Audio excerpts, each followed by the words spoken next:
උදරුවනේ අද අපි කතා කරන්නේ දෙන්නේ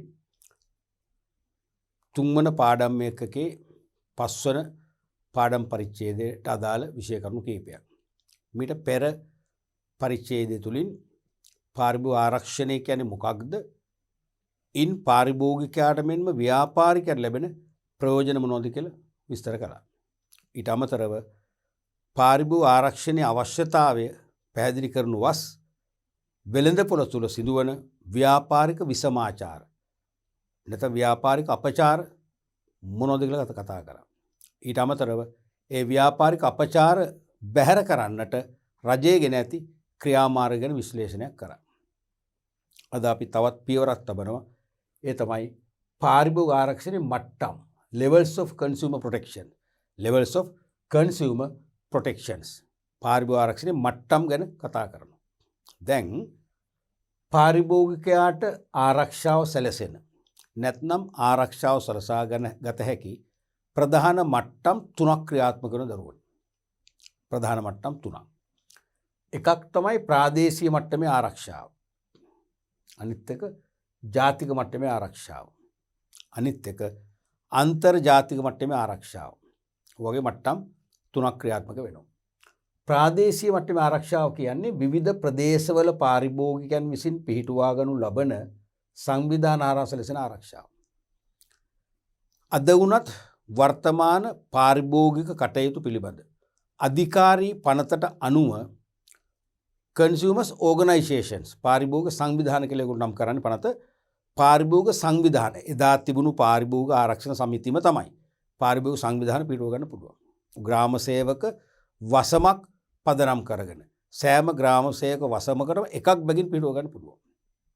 අපිට අපේ ගමේ ග්‍රාම සේවක වසමක් හෝ ඔක නීතියෙන් තියෙනවා වසමක් නැත්නම් ජනගහනය අඩු නම් වසම් දෙක තුනක් ඒකාබද්ධ කරලා හරි දාගන්න පුළුවන්. එතකොට නිලධාරි මණ්ඩලයක් පත් කරගන්නවා. ඒගොල්ලන්ට බලතල තියෙනවා අවට වෙළඳපොළ තුල ව්‍යාපාරික චර්යාවන් නිරීක්ෂණය කරන්න. ව්‍යාපාරිකයන් පාරිභෝගික වෙත සේවය කරන්න අනුගමනය කරන වත්පිළිවෙත් පිළිබඳ නිරීක්ෂණය කරන්න පුළුවන්. ඊට අමතරව පාරිභෝගිකයාගේ පැමිණිලි බාර ගන්න ඒගොල්ලෝ සැදී පැහැදී ඉන්නවා. ඒ පැමිණිලි බාරගෙන සුදුසු විභාගයක් පවත්වලා සුදුසු තීරණ දීලා පාරිභෝගිකයාට අර ව්‍යාපාරික විසමාචාර වලින් මිදිලා නිදහසේ විශ්වාසනීය ලෙස වෙළඳපොළ තුල ගනුදෙනු කරන්න අවශ්‍ය පරිසර හදන්න පුළුවන්. ඒක ප්‍රාදේශීය ආරක්ෂාවක්.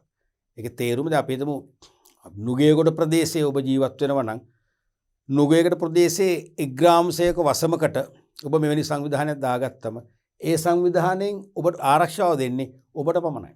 ඒ බල ප්‍රදේශයට පමණයි. ගාල්ල ප්‍රදේශයට මේක ලැබෙන්නේ නැහැ. යාපනයේට මේක ලැබෙන්නේ නැහැ. යාපනයේ චුන්නාකම් කියන ප්‍රදේශයේ නම් ඔබ ජීවත් වෙන්නේ ඒ චුන්නාකම් ප්‍රදේශයේදී ඔබට ආරක්ෂාව ගන්න ඔබ චුන්නාකම් ප්‍රදේශයට අදාළව මෙවැනි සංවිධානයක් පිටව ගන්න ඕන. ඒතර ඒක හෙට විතර අදාළ වෙන්නේ. තේරෙනවද? හැමෝටම නෙවෙයි. ඒකයි මේ ප්‍රාදේශීය මට්ටමේ ආරක්ෂාව කියන්නේ. පැහැදිලිනේ? දෙවෙනි එක තමයි ජාතික මට්ටමේ ආරක්ෂාව. මේ කියන්නේ විවිධ රාජ්‍ය හා පෞද්ගලික අංශයේ බලාධිකාර මගින් සමස්ත රටවැසියන් වෙත ලබා දෙන ආරක්ෂාව. සමස්ත රටවැසියන් වෙත ලබා දෙන ආරක්ෂාව.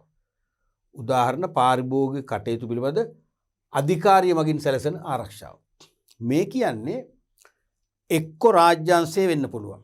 නැත්නම් පෞද්ගලික අංශයේ විවිධ සංවිධාන තියෙනවා.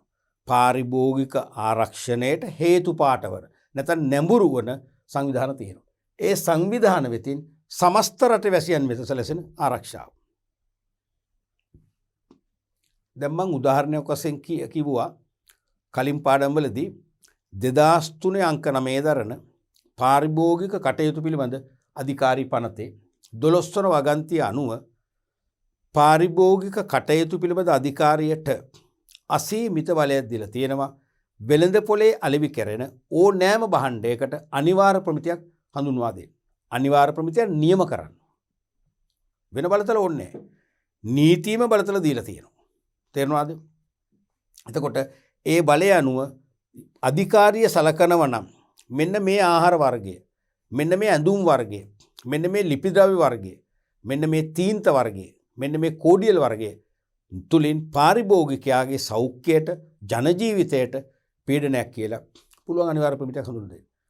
අනිවාර්ය ප්‍රමිතියක් හදලා ගැසට් නිවේදනයක් මගින් අනිවාර්යයෙන්ම පිළිපදින්න විධානයක් දෙන්න පුළුවන්. එහෙම වුණොත් ලංකා පුරා විසුරුණු ඒ අදාළ භාණ්ඩ නිපදවන සෑම නිෂ්පාදකයෙක්ම ඒ අනපිළිපදිමින් ප්‍රමිතියට අනුකූලව ඒ භාණ්ඩ නිෂ්පාදනය කරලා මාකට් එකට දානවා.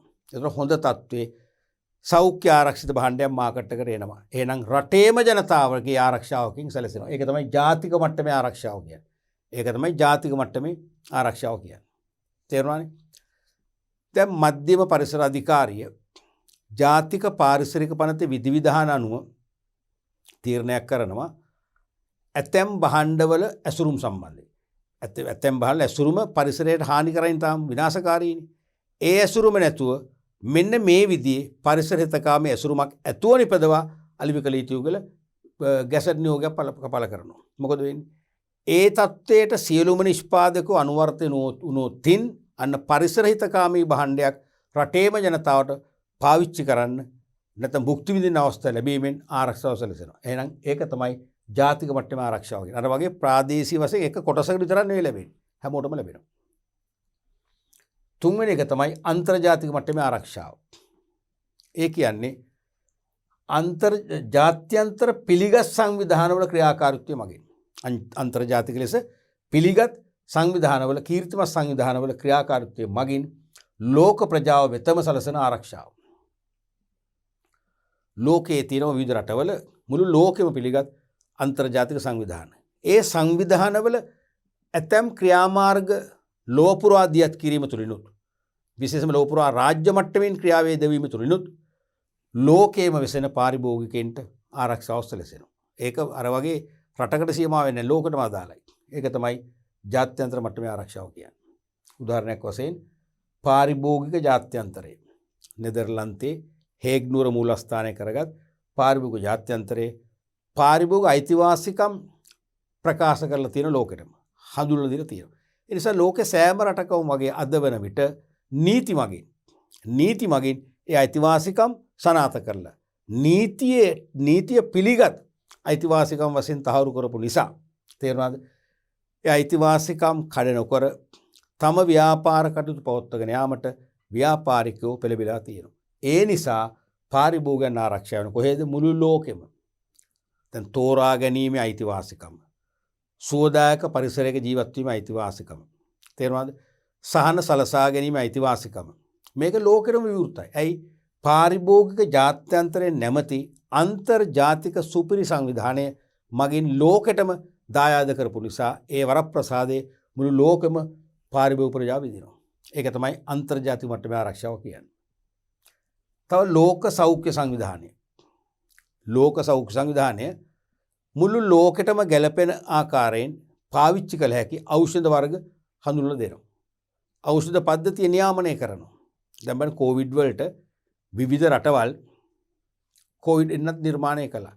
නමුත් ලෝක සෞඛ්‍ය සංවිධානයේ අනුමැතිය ලැබෙනකන් ඒව භාවිතා කරන්න දුන්නේ නැහනේ. ලෝක සෞඛ්‍ය සංවිධානය බලන්නේ ලෝකේම පාරිභෝගික ප්‍රජාවගේ සෞඛ්‍ය තත්ත්වයේ 100%ක්ම ආරක්ෂාකාරී වන මට්ටමට පත් කළ හැකි එන්නතක් ගෙනෙන්නනේ.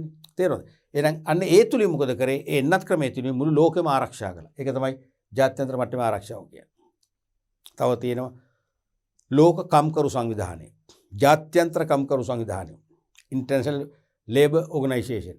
ඒකෙන් කම්කරු අයිතිවාසිකම් ගණනාවක්, කම්කරු ප්‍රඥප්ති ගණනාවක් හදන මඟ පෙන්වීම ලෝකෙට දීලා තියෙනවා. ඒ අනුව සෑම රටක්ම ක්‍රියාත්මක වෙනවා. ඒකෙදි මොකද වෙන්නේ? ලෝකේම කම්කරුවන්ට එකකින් ආරක්ෂාව ඇති වෙනවා. අන්න ඒ වගේ ජාත්‍යන්තර මට්ටමේ ආරක්ෂාවකුත් ක්‍රියාත්මක වෙනවා. වගේ මට්ටම් 3කින් පාරිභෝගික ආරක්ෂාවන අවකාශයක් තියෙනවා. ඊළඟට පාරිභෝගිකයට සිය ආරක්ෂාව සලසාගත හැකි මූලික ක්‍රම. දැන් පාරිභෝගිකයන්ට සිය ආරක්ෂාව සලසා ගන්න පුළුවන් මූලික ක්‍රම කිව්වොත් අපිට ක්‍රම 100,000 ගණක් දිගහැරෙන්න පුළුවන්. නමුත් අපි විග්‍රහයේ පහසුව තකා ඒ සියලුම ක්‍රියාමාර්ග මූලික කාණ්ඩ 3කට ගොනු කරනවා. මූලික කාණ්ඩ 3කට ගොනු කරනවා. එකක් තමයි ස්වයං ආරක්ෂාව. self protection. අනිත් එක තමයි සංවිධානාත්මක ආරක්ෂාව. organizational protection. අනිත් එක තමයි නෛතික ආරක්ෂාව legal protection. මූලික ක්‍රියාමාර්ග 3යි. පාරිභෝගිකයින්ට තමන්ගේ ආරක්ෂාව තහවුරු කරගන්න විවෘතව ඇති මාර්ග තුනයි. පළවෙනි එක ස්වයං ආරක්ෂාව. මොකද්ද මේ ස්වයං ආරක්ෂාව කියන්නේ? දැන් සමහර අයගේ මතයක් තියෙනවා අපිට අවශ්‍ය රැකවරණය රජයේම දිය යුතුයි. අපට අවශ්‍ය ගුණාත්මක භාණ්ඩ රජය හෝ රාජ්‍ය ආයතනම තෝරලා බෙල්ල දෙන්න ඕනේ. රජයේම කළ යුතුයි. ඒක වැරදීනේ. අපිට අපේ ආරක්ෂාව තනියම සපුර ගන්න පුළුවන්. අපිට ගුරුවරුම මහන්සිලා උගන්වන්න ඕනේ. දෙමව්පියෝ මහන්සිලා ටොකු ඇල්ල උගන්වන්න ඕනේ. ඇයි අපිට ඉගෙන ගන්න බැරිද? පුළුවන්. ස්වයං අධ්‍යයනයක් පුළුවන් කරන්න. තේරුණාද? ඒ නිසා අපිට ස්වයං ආරක්ෂාව තනියම කරන්න පුළුවන්. ඒ කියන්නේ පාරිභෝගික ආරක්ෂණයට දාලා නීති රීති ගැන අපිට පුළුවන් අවබෝධයක් ලබන්න. පාරිභෝගික අධිකාරී පනත ගන්න පුළුවන්. රුපියල් 15ක් වගේ මිලක් වෙන්නේ. ඒක අරන් කියවන්න පුළුවන්. කවුරුත් එපයි කියන්නේ නැහැ. නැත්තම් පාරිභෝගික කටයුතු අධිකාරියට ගිහිල්ලා ඒ පනතර කියවන්න පුළුවන්. පාරිභෝගික කටයුතු වල අධිකාරිය තියෙනවා මහජන පුස්තකාලය. ඒ අනපනත් පොත්පත් කියවන්න පුළුවන්. පාරිභෝගික අයිතිවාසිකම් ගැන අපිට දැනුවත් වෙන්න පුළුවන්. අයිතිවාසිකම් කියන්නේ මොනවද? කීයක් තියෙනවද? ඒ අයිතිවාසිකම් තුලින් අපිට ලැබෙන හිමිකම් මොනවද? දැනුවත් වෙන්න පුළුවන්. පාරිභෝගික වගකීම් අපිට වගකීම් තියෙනවා. අපි තරඟකාරී වෙළඳපොළ ලෝකේ ඉන්නකොට අපිට වගකීම් තියෙනවා. ඒ වගකීම් පිළිබඳ අපිට දැනුවත් වෙන්න පුළුවන්. එහෙම දැනුවත් වෙලා වෙළඳපොළ තුල නිවැරදි මිලදී ගැනීම තුලින් ආරක්ෂාව සලසා ගන්න පුළුවන්. අපිට වරදින්නේ අපි වෙළඳපොළේදී නිතරම අපි වැරදි තීරණ ගන්නවානේ. අපි වෙළඳපොළේදී බොහෝලාට අතරමං වෙනවා. අන්දමන්ද වෙනවා. වල්මත් වෙනවා කියලා කියන්නේ. ඇයි වෙළඳපොළේ එකම જાතියේ භාණ්ඩ අසමාන සන්නම් මැද රාශියක් තියෙනවා. මොකද්ද ගන්නෙ? මොකද්ද හොඳ? මොකද්ද ඔරිජිනල් භාණ්ඩේ? තේරුණාද? මොකද්ද ඒෂියන් කන්ට්‍රි නිපදවූ භාණ්ඩයක් වෙන්නේ? මොකද්ද යුරෝපියන් කන්ට්‍රි නිපදවූ භාණ්ඩයක් වෙන්නේ? ඔය වගේ ප්‍රශ්න ගොන්නක්නේ අපි වල්මත් වෙනවා. තේරුණා? ඒ නිසා අපි දැනගන්නවා වෙළඳපොලේ භාණ්ඩ වල ස්වභාවය. මොන වගේ භාණ්ඩ තියෙන්නේ? මොන වගේ බ්‍රෑන්ඩ්ද හොඳ? වගකීමේ කාලය තුල කිසිම හානියක් නොවන ලෙස විශ්වාසයෙන් පාවිච්චි කරන්න පුළුවන් මොන භාණ්ඩයද? අපි අවබෝධයක් ලබනවා. අයිතිවාසිකම් මොනවද? වගකීම් මොනවද? අවබෝධයක් ලබනවා. තේරුණාද? ඊළඟට පාරිභෝගික ආරක්ෂාව සම්බන්ධයෙන් ක්‍රියාත්මක වන නීති රීති හා ඒවෙන් අපට හිමි වෙන වරප්‍රසාද මොනවද කියලා අවබෝධයක් ලබනවා. එහෙම අවබෝධයක් ලැබූ කල අපිට කාගේවත් පිළිසරණක් නැතුව ඕනෑම වෙළඳපොළක් තුලදී නිවැරදි භාණ්ඩයක් හෝ සේවාවක් නිවැරදි මිල ගණන් යටතේ මිලදී අරගෙන පරිභෝජනය කිරීමෙන් අපේ ජීවන තත්ත්වය උසස් කරගන්න පුළුවන්කම ලැබෙනවා. අපිට කාටවත් හිතුව හානි කරන්න බෑ. අපිට යම් ව්‍යාපාරිකයෙක් කියනවා මේ භාණ්ඩය තමයි ගොඩක් අය ගෙනියන්නේ මේ මම නම් කියන්නේ මේක ගන්න කියලා. අපි එහෙම ගන්න ඕනේ නැහැ. අපි දන්න මේ භාණ්ඩය හොඳ නැහැ කියලා. අපි දන්න මේ භාණ්ඩේ මිල වැඩි කියලා. ඒක නෙවෙයි මිල මේකේ කන්ට්‍රෝල් ප්‍රයිස් මිලක් තියෙනවා. ඒ නිසා මේ මිල වැරදි. මට දෙනවනම් මේ මිල එපා කන්ට්‍රෝල් ප්‍රයිස් මිල දෙන්න නැත්නම් මට පුළුවන් ඇක්ෂන් ගන්න කියලා කියනකොට මොකද බය වෙනවා. අන්න ඒ වගේ අපි වෙළඳපොළ තුල නිවැරදි කියන්නේ දැනුවත් හා තාර්කික පාරිභෝග ගන්න. මේ තේරුණා අපි ස්වයං ආරක්ෂිත වෙන්නේ එකයි වෙළඳපොළ තුලදී දැනුවත් හා තාර්කික පාරිභෝගික වශයෙන් ක්‍රියාත්මක වෙනවා. ක්‍රියාත්මක වෙලා නිවැරදි අවස්ථාවේදී නිවැරදි ස්ථානයකදී නිවැරදි මිලකට නිවැරදි භාණ්ඩ ආසේව මිලදී අරන් පරිභෝජනය කරනවා. අපිට තෘප්තියක් ලැබෙනවා. සෞඛ්‍යමය රැකවරණ ලැබෙනවා. තේරුණාද? ඒ වගේම ජීවන තත්ත්වය උසස් වෙනවා. එහෙනම් අපිට ආරක්ෂාව සැලසෙනවා. ඕක තමයි ස්වයං ආරක්ෂාව කියන්නේ. රයිට්. දරුවනේ දෙවෙනි ක්‍රමය තමයි සංවිධානාත්මක ආරක්ෂාව. ඕගනයිසේෂනල් ප්‍රොටෙක්ෂන්. මේ කියන්නේ ඇතැම් විට පාරිභෝගිකයට ආරක්ෂා වෙන්න ක්‍රියාත්මක වෙන්න බැරි තනිවමනේ. ඇයි බැරි? එයා නීති රීති ගැන අවබෝධයක් නැහැ. පාරිභෝගික අයිතිවාසිකම් සහ වගකීම් ගැන අවබෝධයක් නැහැ. එයාට උසස් අධ්‍යාපන දැනුමක් නැහැ. අධ්‍යාපනයක් ලැබලා නැහැ. තේරුණාද? එයා වෙළඳපොලේ හොඳ භාණ්ඩ තිබෙන ස්ථාන ගැන අවබෝධයක් නැහැ. භාණ්ඩ වල මිල ගණන් සහ ප්‍රයෝජන ගැන අවබෝධයක් නැහැ. ඕකනේ ඇත්ත තත්ත්වය. ඒ නිසානේ බැරි. නමුත් එවැනි අයට පවා තමන්ගේ ආරක්ෂාව සාතික කරගන්න පුළුවන් දෙවන අවස්ථාවයි. මොකද්ද? පාරිභෝගික සංවිධාන පිහිටුවා ගැනීම.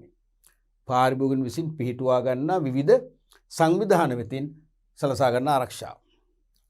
දැන් පාරිභෝගික කටයුතු පිළිබඳ අධිකාරී පනතනේ අපේ මූලික පනත අපිව ආරක්ෂා කරන. ඒ පනතින්ම ලැබිච්ච අවසරය මත පාරිභෝගික සංවිධාන පිහිටුව ගන්න පුළුවන්. එහෙම නැත්නම් එම පනතෙන් අවසර නැතත් සමාජ සේවා පනත වැනි වෙනත් අනපනත් සහ රටේ පොදු නීතිය ආණ්ඩු ක්‍රම ව්‍යවස්ථාව පොදු නීතිය මගින් ලැබෙන පුරවැසි අයිතිවාසිකම් අනුව අපිට පුළුවන් පාරිභෝගික සුබසාධක සංගමය කන්සියුමර් වෙල්ෆෙයාර් සොසයිටි එකක් දාගන්න පුළුවන්. එහෙමත් නැත්නම් පාරිභෝගිකයින්ට නෛතික උපදෙස් අපේන නීති සංවිධානයක් දාගන්න පුළුවන්. ඒ වගේ පාරිභෝගිකයින්ටම ස්වේච්ඡාවෙන් පිහිටුවාගත හැකි විවිධ සංවිධාන තියෙනවා. පිහිටුවාගත්තම අපිට සක්‍රිය වෙනවට වඩා ඒ සංවිධානය අප වෙනුවෙන් සක්‍රිය වෙනවා. ඒ සංවිධානය වෙළඳපොළ වෙත නිරීක්ෂණ අධීක්ෂණ යොමු කරනවා. නිරන්තරයෙන්ම පරීක්ෂාවට ලක් කරනවා. ලක් කරලා බලනවා පාරිභෝගිකයාට අසහනයක් හෝ පීඩාවක් ඇතිවන ව්‍යාපාරික ක්‍රියාකාරකම් වෙනවාද? වෙනවා නම් වහාම ඒගොල්ලෝ ක්‍රියාමාර්ග ගන්නවා. සුළු දෙයක් නම් එතනට ගිහිල්ලා හෝ ඒ ව්‍යාපාරිකව ගෙනලා උපදෙස් දෙලා නවත්තනවා. සුළු දෙයක් නොවේ නම් පාරිභෝගික කටයුතු පිළිබඳ අධිකාරියට නැත්නම් ප්‍රමිති ආයතනයට ඒ අවස්ථාව යොමු කරනවා. පාරිභෝගික අධිකාරියට නැත්නම් ප්‍රමිති ආයතනයට වැනි ආයතන වලට ඒ චෝදනාව යොමු කරනවා. එවිට එම ආයතන ක්‍රියාත්මක කළා ඒ තත්ත්වය පාලනය කරනවා. අන්න අපිට ආරක්ෂාව ලැබෙනවා. තේරෙනවද? එහෙම නැත්නම් කෙලින්ම අපිට පුළුවන් අසවල් වෙළඳ ව්‍යාපාරිකයා කිනුම් මිනුම් වංචා කරනවා. එයා හැමදාමත් මේ වැඩේ කරා. මෙච්චර කලුත් කරා. පුළුවන් කම්ප්ලේන් කරන්න මේ සංවිධානය. ඒ සංවිධානය අපි වෙනුවෙන් ක්‍රියාත්මක වෙනවා. අන්න එහෙනම් සංවිධානාත්මක ආරක්ෂාව කියන්නේ ඒක. එහෙනම් තනිව අපිට ක්‍රියාකාරී වෙලා තනිව සක්‍රිය වෙලා ලබන්න බැරි වෙච්ච ආරක්ෂාව අප විසින් පිහිටුවා ගත්ත සංවිධානයේ මාර්ගයෙන් ලබා ගන්න පුළුවන්. තුන්වෙනි එක තමයි නෛතික ආරක්ෂාව, ලීගල් ප්‍රොටෙක්ෂන්. මේ කියන්නේ අප විසින් ආරක්ෂාව සාතික කර ගැනීමත් නොවේ. අප විසින් පිටුව ගන්න පාරිභෝගික සංවිධානයක් මගින් ලබා ගන්න ආරක්ෂාවක් නොවේ. නීතිය මගින් අපට ලැබෙන අයිතිවාසිකම්. නීතිය මගින් අපට ලැබෙන ආරක්ෂාව. විවිධ පාරිභෝගික ආරක්ෂණ අනපනත්වල විධිවිධාන වලින් සැලසෙන ආරක්ෂාව. විවිධ පාරිභෝගික ආරක්ෂණ අනපනත්වල නීති රීති මගින් ලැබෙන ආරක්ෂාව.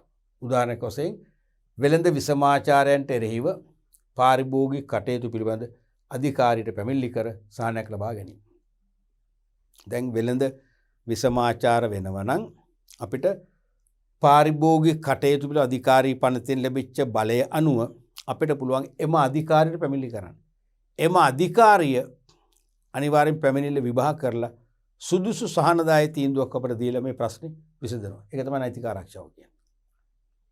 එහෙම නැත්නම් අපි දුම් වෙළඳ පොලේ යල්පැන ගිය බෙහෙත් අලෙවි කරනවා ෆාමසි එකක් මගින්. අපිට පුළුවන් කෙලින්ම සෞඛ්‍ය සේවා දෙපාර්තමේන්තුවට වෙනුවෙන් සෞඛ්‍ය සේවා අධ්‍යක්ෂක ජෙනරාල්ට නැත්නම් පළාතක නම් පළාත් සෞඛ්‍ය සේවා අධ්‍යක්ෂකට ප්‍රාදේශීය මට්ටමේ නම් DMO දිස්ත්‍රික් වෛද්‍ය නිලධාරී හෝ PHI අදාළ මහජන පරීක්ෂණ කාර්යාලයේ මහජන පරීක්ෂකවරුන්ට පැමිණිලි කරන්න. ඒගොල්ලෝ විනය පරීක්ෂණ පවත්වනවා. වැරදි කරලා තියෙනවා නම් ව්‍යාපාරිකෙන්ට එරෙහිව දඬුවම් ලබා දීලා ප්‍රශ්නේ විසඳනවා. ඒකත් නෛතික ආරක්ෂාව. තේරෙනවනේ? ඔය වගේ අපිට එක්ක අපි තනියම වෙළඳ පොලේ දැනුවත්තා තාර්කික පාරිභෝගික වශයෙන් වැඩ කරමින් හොඳ ගුණාත්මක බහන්න සාධාරණ මිලට අරගෙන පාවිච්චි කරලා ආරක්ෂාව සලසා ගන්න පුළුවන්. එහෙම නැත්නම් අපිට විවිධ පාරිභෝගික සංවිධාන පිහිටුවාගෙන ඒ සංවිධාන වල දායකත්වයෙන් අපේ ආරක්ෂාව අපේ පැත්තට හරව ගන්න පුළුවන්. එහෙම නැත්නම් පාරිභෝගික ආරක්ෂණයට අදාළ නීති රීති තියෙනවා. ඒ නීති රීති වල විධිවිධාන මගින් අපට ආරක්ෂාව සලසා ගන්න පුළුවන්. ඒ නීති රීති ක්‍රියාවට නංවන බලාධිකාර වෙත පැමිණිලි කරලා ඒ බලාධිකාරවල විනය පරීක්ෂණ හරහා අපට කිසියම් සහනයක් අරගෙන ආරක්ෂාව සාතික කරගන්න පුළුවන්. ওই ක්‍රම තුනම අපේ විවෘත ආරක්ෂාවට. දැන් මෙහෙම ක්‍රම තුනක් කිව්වට දරුවනේ මෙතන සුවිශේෂී එකක් තියෙනවා. ඒ තමයි ස්වයං ආරක්ෂාව. මෙන්න මේක තමයි සුවිශේෂී ස්වයං ආරක්ෂාව. තේරුණාද? මේකට හේතුව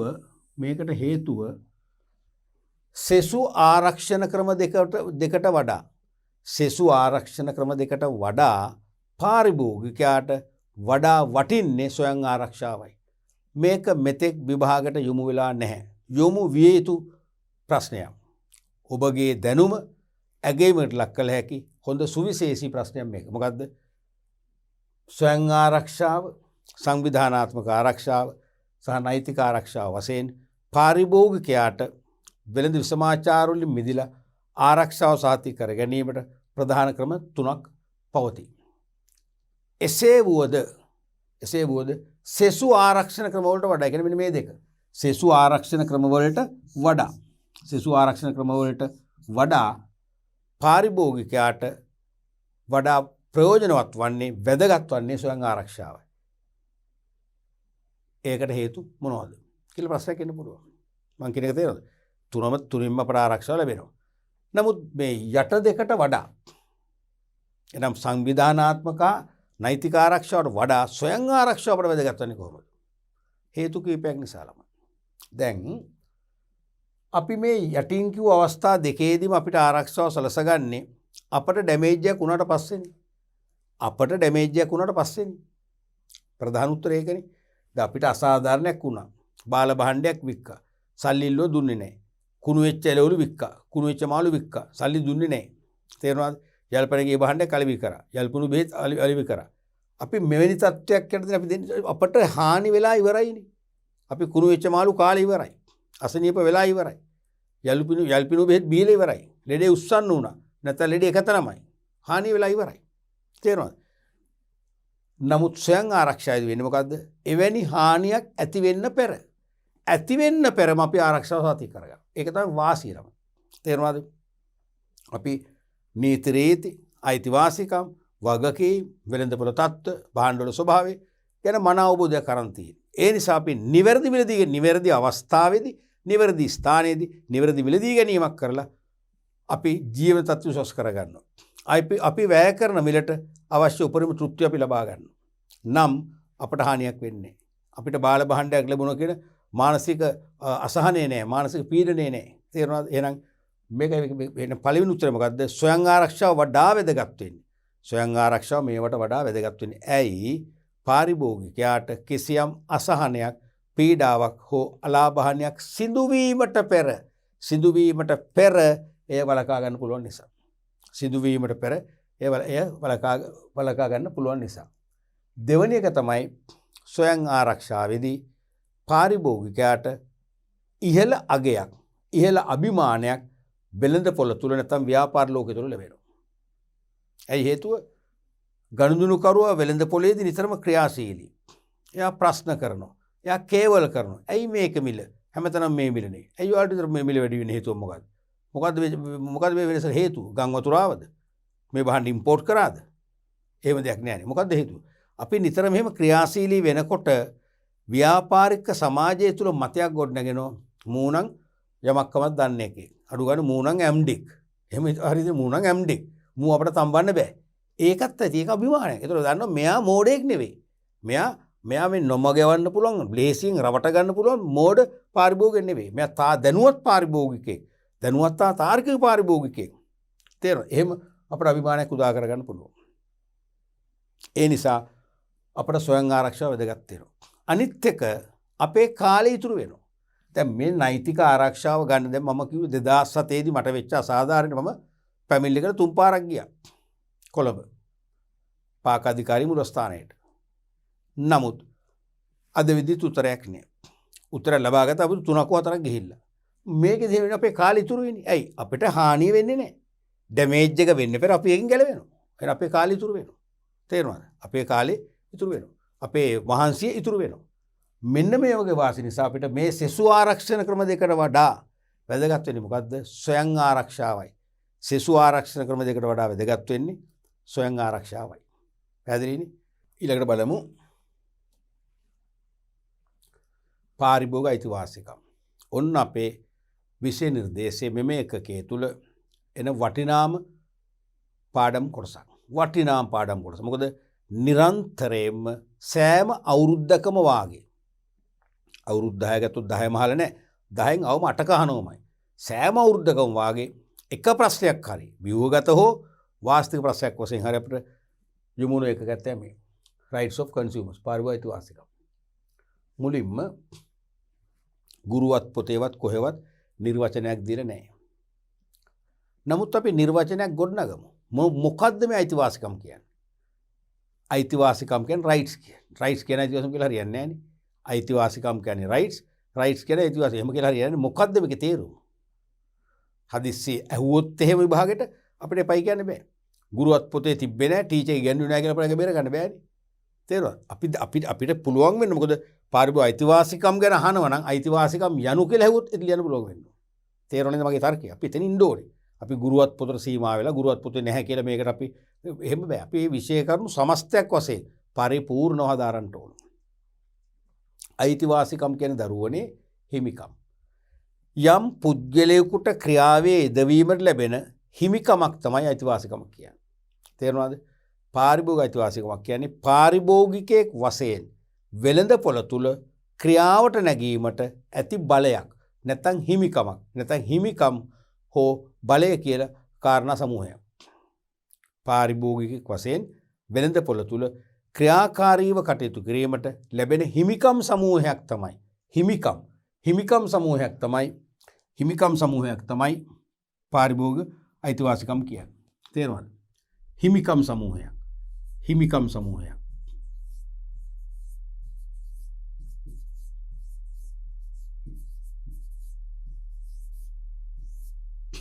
හිමිකම් සමූහයක්. අපිට යමක් කරන්න හිමිකමක් තියෙන්න එපා, බලයක් තියෙන්න එපා. තේරෙනවද? අනේ බලය හිමිකම තමයි අයිතිවාසිකම් කියන්නේ. ඒතර මේ අයිතිවාසිකම් එන්නේ දීර්ඝ ක්‍රියාවලියකින් පස්සේ. මේ අයිතිවාසිකම් ලෝකෙට තිලින වෙන්නේ දීර්ඝ ක්‍රියාවලියකින් පස්සේ. විශේෂයෙන්ම 1960 වර්ෂයේ ආරම්භයත් සමගම ප්‍රබල ලෙස ගොඩනැගී තිබූ ඇමරිකානු ජනමතය හමුවේ ඇමරිකාවේ පාලන බලය නව ජනතාවාදී අදහස් දැරූ තරුණ දේශපාලනඥයෙකු වූ ජෝන් ෆිට්ස්ජෙරාල්ඩ් කෙනඩි වෙත පැවරිණි. දුක් විඳින පාරිභෝගිකයින් විශේෂයෙන්ම සමාජ පිරමීඩයේ පහළම තලයේ ගතිකයන් පිළිබඳවත් ඔවුන්ගේ පාරිභෝගික ගැටලු වලට පිළියම් නොලැබීම පිළිබඳවත් ප්‍රමාණවත් සාක්ෂි 59 ජනාධිපතිවරණයේදී ඔහුගේ සැලකිල්ලට පාත්‍ර වීමේ ප්‍රතිඵලයක් වශයෙන් ක්‍රියාශීලී වීමට ඔහු එකඟ විය. ඒ අනුව පාරිභෝගික ආරක්ෂණ ව්‍යාපාරයේ විප්ලවීය වෙනසක් සිදු කරමින් 62 මාර්තු 15 වන දින ඇමරිකානු කොංග්‍රස් මණ්ඩලයට ඉදිරිපත් කළ දවල පත්‍රිකාවක් මගින් පාරිභෝගික අයිතිවාසිකම් පනත හඳුන්වා දෙන ලදී. දැන් මම මේ ඡේදයෙන් කිව්වේ ඊටාම සාරාංශගතව පාරිභෝගික අයිතිවාසිකම් ලෝකෙට උපදින විදියයි. දැන් 1960 වර්ෂයේ ආරම්භයත් සමගම ඇමරිකානු ජනමතයක් ගොඩනැගුණා පාලන බලය සම්බන්ධයෙන්. ඒ පාලන බලය සම්බන්ධයෙන් ජනතාවාදී අදහස් දරූ තරුණ දේශපාලනඥ වූ ජෝන් එෆ් කෙනඩි කරේ. ජෝන් එෆ් කෙනඩි දරුවනේ 59 ජනාධිපතිවරණ ඉදිරිපත් වෙනවා. ඉදිරිපත් වෙලා ඒක ජයග්‍රහණය කරනවා. ඒ ජනාධිපතිවරණයට ඉදිරිපත් වන විටත් ඉදිරිපත් වන්න පෙරත් පූර්ව භාගයේදී එයා ජාතික ප්‍රශ්න ඒ වගේම පාරිභෝගික ගැටලු ජීවත් වීමේ ගැටලු පිළිබඳ මන අධ්‍යයනයක් කරනවා.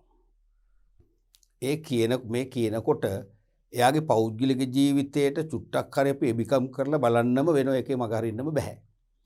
මේ ජෝන් එෆ් කෙනඩිගේ තාත්තත් ඇමරිකානු පාර්ලිමේන්තුව නියෝජනය කර මන්ත්‍රීවරයෙක්. ඒ වගේම කෝටිපති ව්‍යාපාරිකයෙක්. ඒතර කෙනඩිට පුංචි කාලේ දැක ගන්න ලැබුණේ තාත්තගේ දේශපාලන මිතුරු, පස මිතුරු, ඒ වගේම ව්‍යාපාරික මිතුරු. කෙනඩි පුංචි කාලේ මෙයාගේ අම්මා නැති වෙලා තිබුණේ. තාත්තගේ සහ කුඩම්ම කෙනෙක්ගේ එවැනි තමයි වැඩුණේ. නමුත් මෙයාගේ හිත නිතරම වෙහෙසුනේ හමුදා ක්‍රියාකාරකම් වලට. තාත්තා මෙයා වැඩෙනකොට තාත්තගේ උළුගෙඩිය තිබුණේ කවදා හරි මෙයාව දේශපාලනේ නෙවෙයි තාත්තගේ ව්‍යාපාර වලට ඈඳාගෙන ව්‍යාපාර ලෝකේ නමක් රැඳූ ව්‍යාපාරිකයෙක් කරන්න. නමුත් කෙනඩිගේ පුංචි කාලේ ඉඳන් අදහස මෝදුනේ හමුදාවේ නිලයක් දරන්න. ඔහොම තමයි යාගේ ඉතිහාසය එන්නේ. ඒතර තාත්තා කෝටිපති ව්‍යාපාරිකයෙක් සහ දේශපාලනඥයෙක් වශයෙන් තාත්තගෙන් ගොඩක් මෙයාට උත්තර ලැබුණා. සහන ලැබුණා. මූල්‍යමය දායකත්වයෙන් ලැබුණා. ඒ සෑම උත්තරයකම සෑම දායකත්වයකින් මෙයා කරේ ග්‍රාමීය ප්‍රදේශවල ඇවිදලා ග්‍රාමීය ජනතාවගේ ගැටලු පොදුවේ පාරිභෝගික ගැටලු විසඳන්න පෞද්ගලික ධනය පවා කැප කරා. මේ නිසා මෙයාට ලොකු ජනමතයක් ගොඩ නැගුණා. මෙයා දැන් දේශපාලනඥයෙක් නොවි මෙවැනි සේවයක් කරනවා නම් මේ මිනිස්සු දේශපාලනඥයෙක් කරොත් මොනතරම් සේවයක් ලබා ගන්න පුළුවන්ද වැනි මතයක් ගොඩ නැගුණානේ. ඒක ප්‍රතිඵලය ජනතාවගේ ඉල්ලීම් ආවා මෙයා රටේ රාජ්‍ය නායකයෙක් කළ යුතුයි කියලා. එහෙම තමයි මෙයා ජනාධිපතිවරණයට උඹ වෙන්නේ 1959 දී වයස අවුරුදු 42 දී. එවකට ලාබාලතම ජනාධිපතිවරයා ලෝකේ අවුරුදු 42 දී වෙච්ච ඒත් එක්කම ඇමරිකාවේ 35 වන ජනාධිපතිවරයා තමයි ජෝන් ෆිට්ස්ජෙරාල්ඩ් කෙනෙඩි කියන්නේ. මෙයා බොහොම ක්‍රියාශීලී. මෙයා බොහොම දක්ෂ. අපි කියන ටැලන්ටඩ් පර්සන් කෙනෙක්. එහෙම කියන්නේ දැන් මෙයාට තිබුණානේ හමුදාවට යන උණ දරුවනේ. මෙයා ශ්‍රී ලංකා නාවික හමුදාවට අයදුම්පතක් ඉදිරිපත් කරලා සම්මුඛ පරීක්ෂණ සම්බන්ධ වෙනවා. ඒකේ මුල් අවස්ථාවේ ෆේල් වෙනවා. මොකද හේතුව මෙයාට දුවන්න අමාරුයි. මෙයා රග ක්‍රීඩා කරලා පාසලේදී ඒකෙදි කකුලේ ධනීසේ ආබාධයක් තිබුණා. ඒ නිසා ෆේල් වුණා. මෙයා උත්සාහයක් ඇරියේ නැහැ. පස්සේ ෆිසියෝതെරපි ડોක්ටර් කෙනෙක් සම්බන්ධ කරගෙන ෆිසියෝതെරපි කරලා ව්‍යායාම කරලා අවුරුද්දකින් ඒ තත්ත්වය හැකියපමණ මගහැරවගෙන නැවත අයදුම් කරනවා. ඒ අවස්ථාවේදී නාවික හමුදාවේ දෙවන ලුතිනන්වරයෙක් වශයෙන් එයා සමත් වෙනවා. පුහුණුව ලබනවා. ඒ පුහුණුව සාර්ථකව නිම කරලා දක්ෂතම යුද නිලධාරියා වශයෙන් සම්මානත් ලබනවා. එයින් පස්සේ එයාව කෙලින්ම යොමු කරනවා ජපන් ප්‍රහාර වලින් බේරගන්න පර්ල් හාබර් එකවට ආරක්ෂාව. පර්ල් හාබර් එකවට ආරක්ෂාව තර කරන්න. එතකොට වෙනම ආරක්ෂක යාත්‍රාවක් දීලා බටපිරිස මෙයත් එක්කම 110යි. මේගොල්ලෝ රාත්‍රී මුර සංචාරයේ දිවා මුර එක්තරා දවසක රාත්‍රී මුර සංචාරය දෙනකොට අඳුරේම ඇවිල්ලා ජපන් ප්‍රහාරක යාත්‍රාවක් මෙයාගේ යාත්‍රාව හප්පල බ්ලාස්ට් කරනවා. ඒකෙදි විශාල පිරිසක් මිය යනවා. මෙයත් එක්ක මිතුරු 11 දෙනයි. අනිත් සියල්ල මිය යනවා. අන්තිමට මෙයා රාත්‍රී ඝන අඳුරේ කිලෝමීටර ගාණක් පිහිනලා දූපතකට ගොඩ වෙනවා.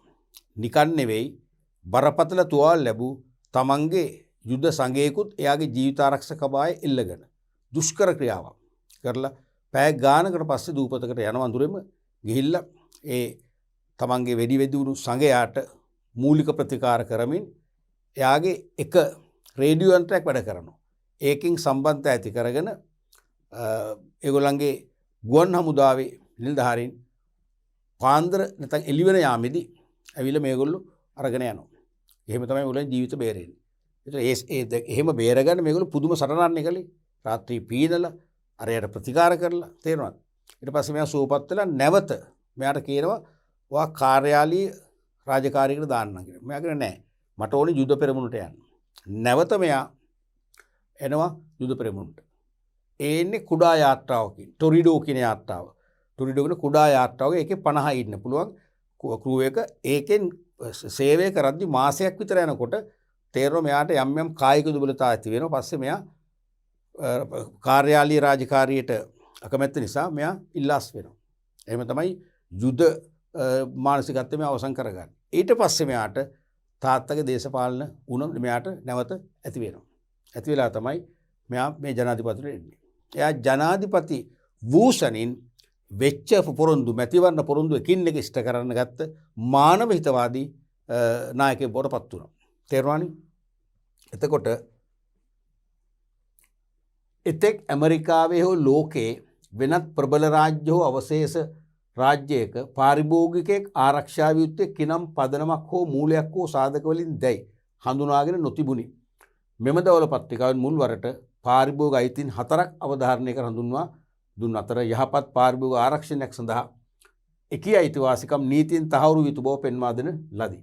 එදින එතුමා කොංග්‍රස් මණ්ඩලය හමුවේ පැවැත් වූ දේශනය පාරිභෝගික අයිතිවාසිකම් පිළිබඳව රාජ්‍ය අනුග්‍රහය ලබා දීමේලා පුරෝගාමී වූ විශ්ව ප්‍රකාශනයක් මෙන් ලෝපුරා පිළිගැනීමට පාත්‍ර වුණා.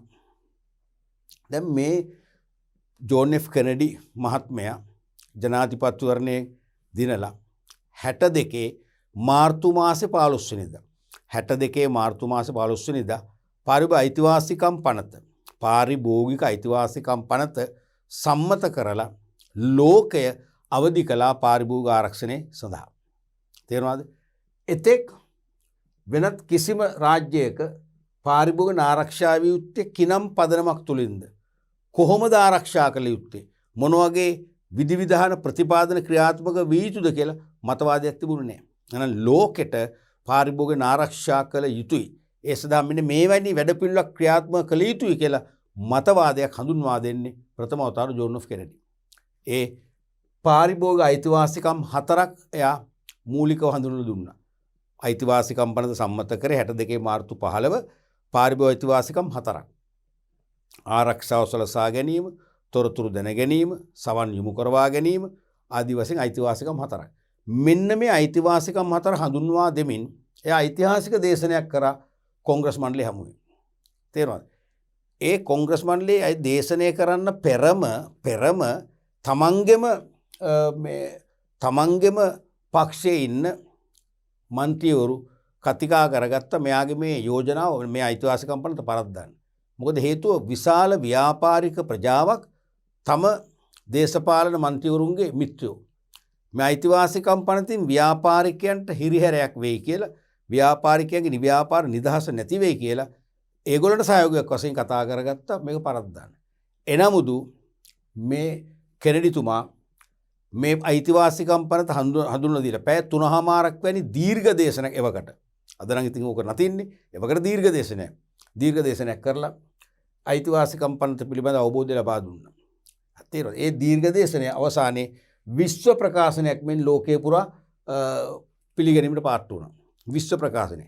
ඒ දීර්ඝ දේශනයේ තිබිච්ච හරවත් බව, ඒ දීර්ඝ දේශනයේ තිබිච්ච මානුෂික බව නිසාම අර යාගේ පක්ෂයේ මන්ත්‍රීවරුන් විරුද්ධව ඡන්ද දෙන්න කතිකා කරගත්තට ඒ මානසිකත්වය වෙනස් වෙලා අවසානයේ ඡන්දෙ දීලා වැඩි ඡන්දෙන් මේක සම්මත කළා.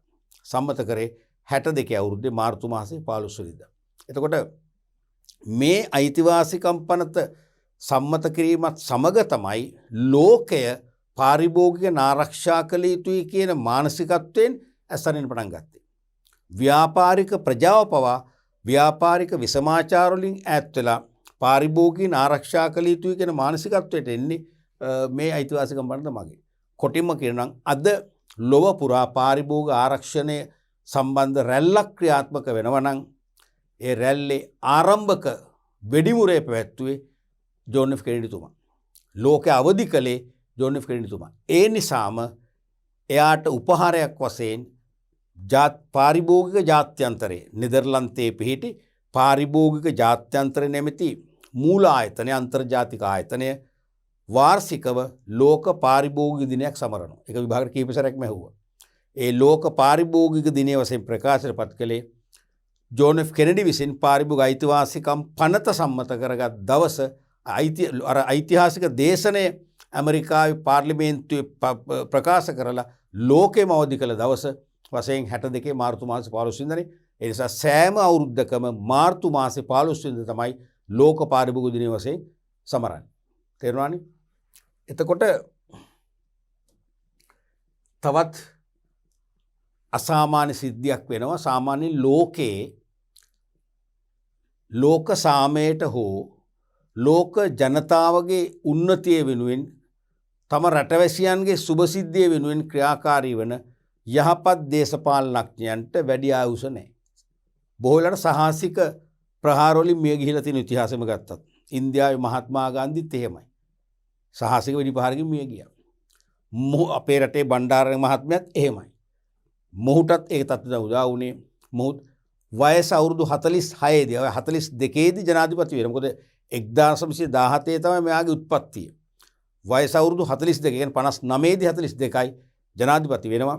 46 කියන්නේ අවුරුදු 3.5මාරක 4ක කාලයක් තමයි මෙයාට මේ දූරේ වැඩ කරන්න පුළුවන් වුණේ. වැඩි කාලයක් වැඩ කරන්න හම්බුන්නේ නැහැ. සාහසික වෙඩි ප්‍රහාරකින් මේ යනවා. මෙයාගේ බිරිඳත් එක්ක ඩලාස් ප්‍රදේශයේ සිට ටෙක්සාස් ප්‍රාන්තයට යන විවෘත වහල නැති විවෘත රථයකින්. ඒ යන්නේ ටෙක්සාස් ප්‍රාන්තේ තමන්ගේම පක්ෂයේ මන්ත්‍රීවරුන් අතර මත ගැටුමක් විසඳලා එන්න. ගමන ආරම්භ කළ ඩලාස් වලින් ඉඳලා කිලෝමීටර් 6ක් පමණ යනකොට උස් ගොඩනැගිල්ලක 6 වෙනි තට්ටුවේ ඉඳන් වෙඩික්කරුවෙක් වෙඩි තියලා මෙයා මහා මගදී ඝාතනය කරනවා. ඒ ඝාතනය කළේ මොන මාසෙද? මේ මාසේ. අපි කියන්නේ ඒක බොහොම අස්වාභාවික දෙයක්. අපි මේ විශේෂ ඉගෙන ගන්න මේ මාසේ නොවැම්බර් මාසේ හරියටම 22 වෙනිදා. නොවැම්බර් මාසේ 22 වෙනිදා ඩලාස් ප්‍රදේශයේ පසු කරලා කිලෝමීටර් 6ක් ගියන් පස්සේ මගතොටේදී මේ ශ්‍රේෂ්ඨ ජනනායකයා පාරිභෝගික ආරක්ෂණයේ පාඩම ලොවට හඳුන්වා දීපු මේ ශ්‍රේෂ්ඨත නායකයා සදාටම දෙනිත් පියා ගන්න. ඒක තමයි ආගේ කනගාටුදායක සිද්ධ. අපි එයා මියගිය මාසේ තමයි මේ විෂය කතා කරමින් ඉන්නේ. එතකොට එහිදී අවධාරණය කළ මූලික අයිතිවාසිකම අතර තමයි සෞඛ්‍ය සම්පන්න ජීවිතයකට ඇති අයිතිය ආරක්ෂා කර ගැනීම. තොරතුරු දැන ගැනීම අයිතිය ආරක්ෂා කර ගැනීම. තෝරා ගැනීම අයිතිය ආරක්ෂා කර ගැනීම සහ සවන් දීම අයිතිය ආරක්ෂා කර ගැනීම. එය කොංග්‍රස් මණ්ඩලය වෙත නිර්දේශ කර පිළිගැන්වීමේදී ජනාධිපති කෙනෙඩි ප්‍රකාශ කළ පහත දැක්වෙන අදහස් පාරිභෝගික ආරක්ෂණයේ සර්වකාලීන සිහිවටනයන් වශයෙන් පවතින නොඅනුමානය. පාරිභෝගික ආරක්ෂණයේ සර්වකාලීන සිහිවටනයන්. තේරෙනවද? මෙයා මේ කරපු ඓතිහාසික දේශනේ අදහස් ඉර හඳ පවතිනතුරු වෙනස් වෙන්නේ නැහැ. මේ යන්නේ නැහැ. ඒවා සදාකාලිකයි. ඕනෑම රටක ඕනෑම ආණ්ඩුවකට ඕනෑම සංවිධානයකට ඕනෑම පාරිභෝගිකයට ප්‍රතික්ෂේප කර නොහැකි සදාතනික සත්‍යයන්. තේරුණාද? උදාහරණයක් වශයෙන් මේ තියෙන අපි සියලු දෙනාම පාරිභෝගිකයෝ වෙමු. අපි සියලු දෙනාම පාරිභෝගිකයෝ වෙමු. ආර්ථික ශ්‍රේෂ්ඨයේ විශාලතම ස්තරය ඔවුන්ගෙන් සමන්විත වන අතර රජයේ සහ පෞද්ගලික අංශයේ සෑම ආර්ථික තීරණයකදීම පාහේ පීඩනයට ගොදුරු වූ හා ගොදුරු වන්නෝ පාරිභෝගිකයෝ. බලන්න යාගේ දේශනේ හරබර ප්‍රකාශනය. අපි සියලු දෙනාම පාරිභෝගිකයෝ වෙමු. ජනාධිපතිවරයෙක්ගෙන් පටන් ගත්තම රටේ පහළම තලයේ ඉන්න කම්කරුවෝ දක්වා පාරිභෝගිකයෝ. එතන වාදයක් නැහැ නේ. ආර්ථික ශ්‍රේෂ්ඨයේ විශාලතම ස්තරය ඔවුන්ගෙන් සමන්විත වන අතර. ආර්ථිකයක විශාලම ස්තරය පාරිභෝගිකයෝනේ. මොකද ආර්ථිකයක දැවැන්තම ව්‍යාපාරිකයාගේ පදනම ඉලක්කය පාරිභෝගිකය. මොකද පාරිභෝගිකයගෙන් තමයි වෙළඳපොළ නිර්මාණලා තියෙන්නේ. පාරිභෝගිකෝ නොමැතිනම් සක්‍රීය වෙළඳපොළක් නැහැ. වෙළඳපොළක් නොමැතිනම් ව්‍යාපාර නැහැ. ව්‍යාපාර නැත්නම් ආර්ථිකයක් නැහැ.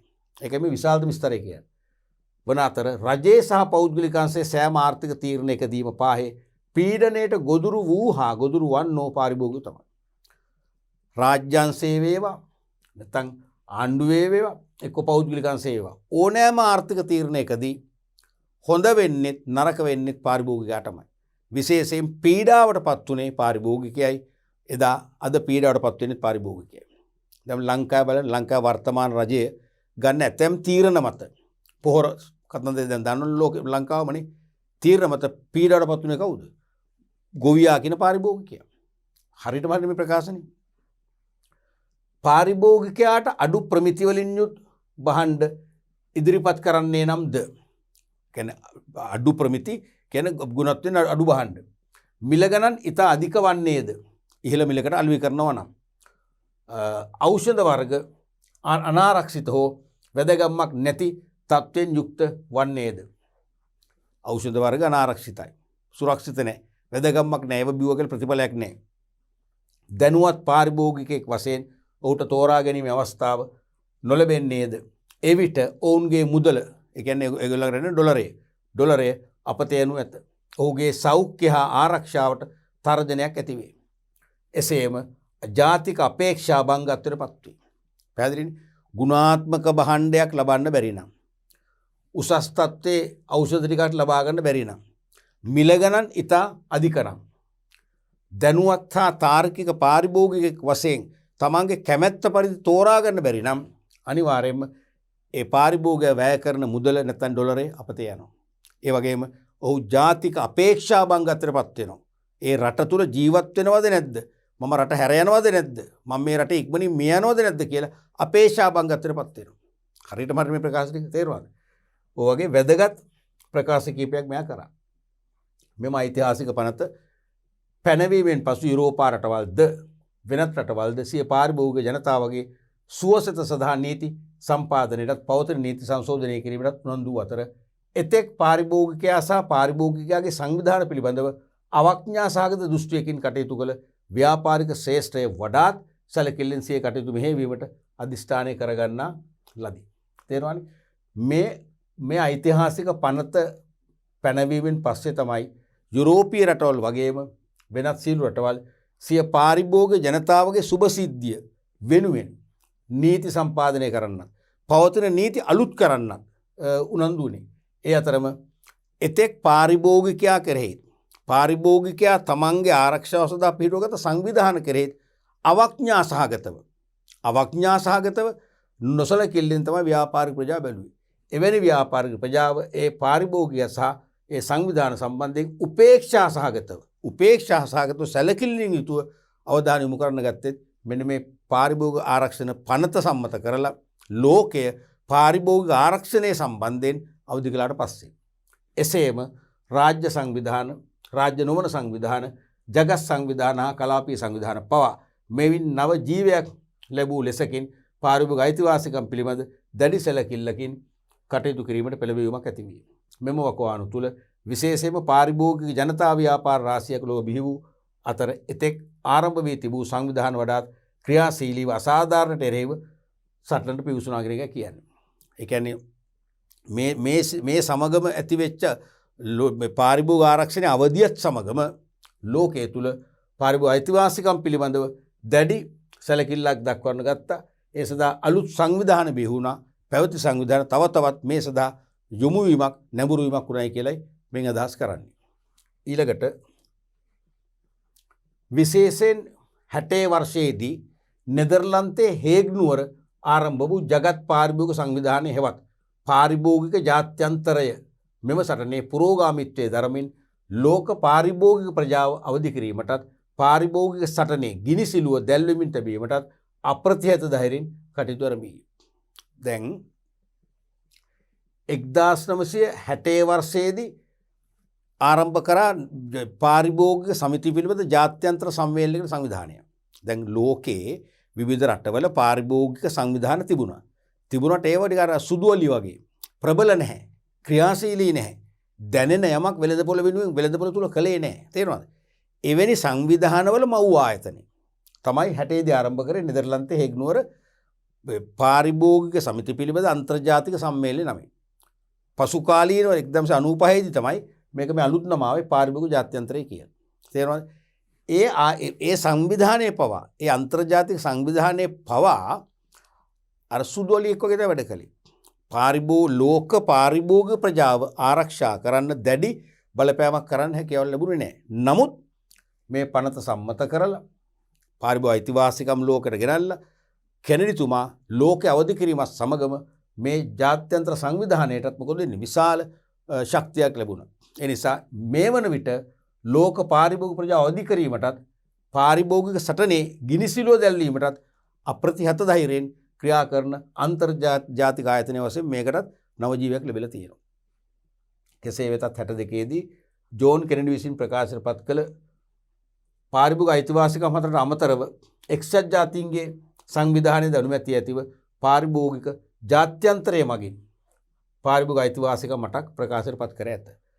දැන් ජෝන් F කෙනඩි එයාගේ අයිතිවාසිකම් පනත මගින් හඳුන්වා දීපු අයිතිවාසිකම් හතරට අමතරව පසු කාලීනව එක්සත් ජාතීන්ගේ සංවිධානයේ තවත් අයිතිවාසිකම් හතරක් හඳුන්වලා දෙනවා. ඒ හතරත් පිළි අරගෙන නෙදර්ලන්තයේ හේග් නුවර පිහිටි පාරිභෝගික ජාත්‍යන්තරය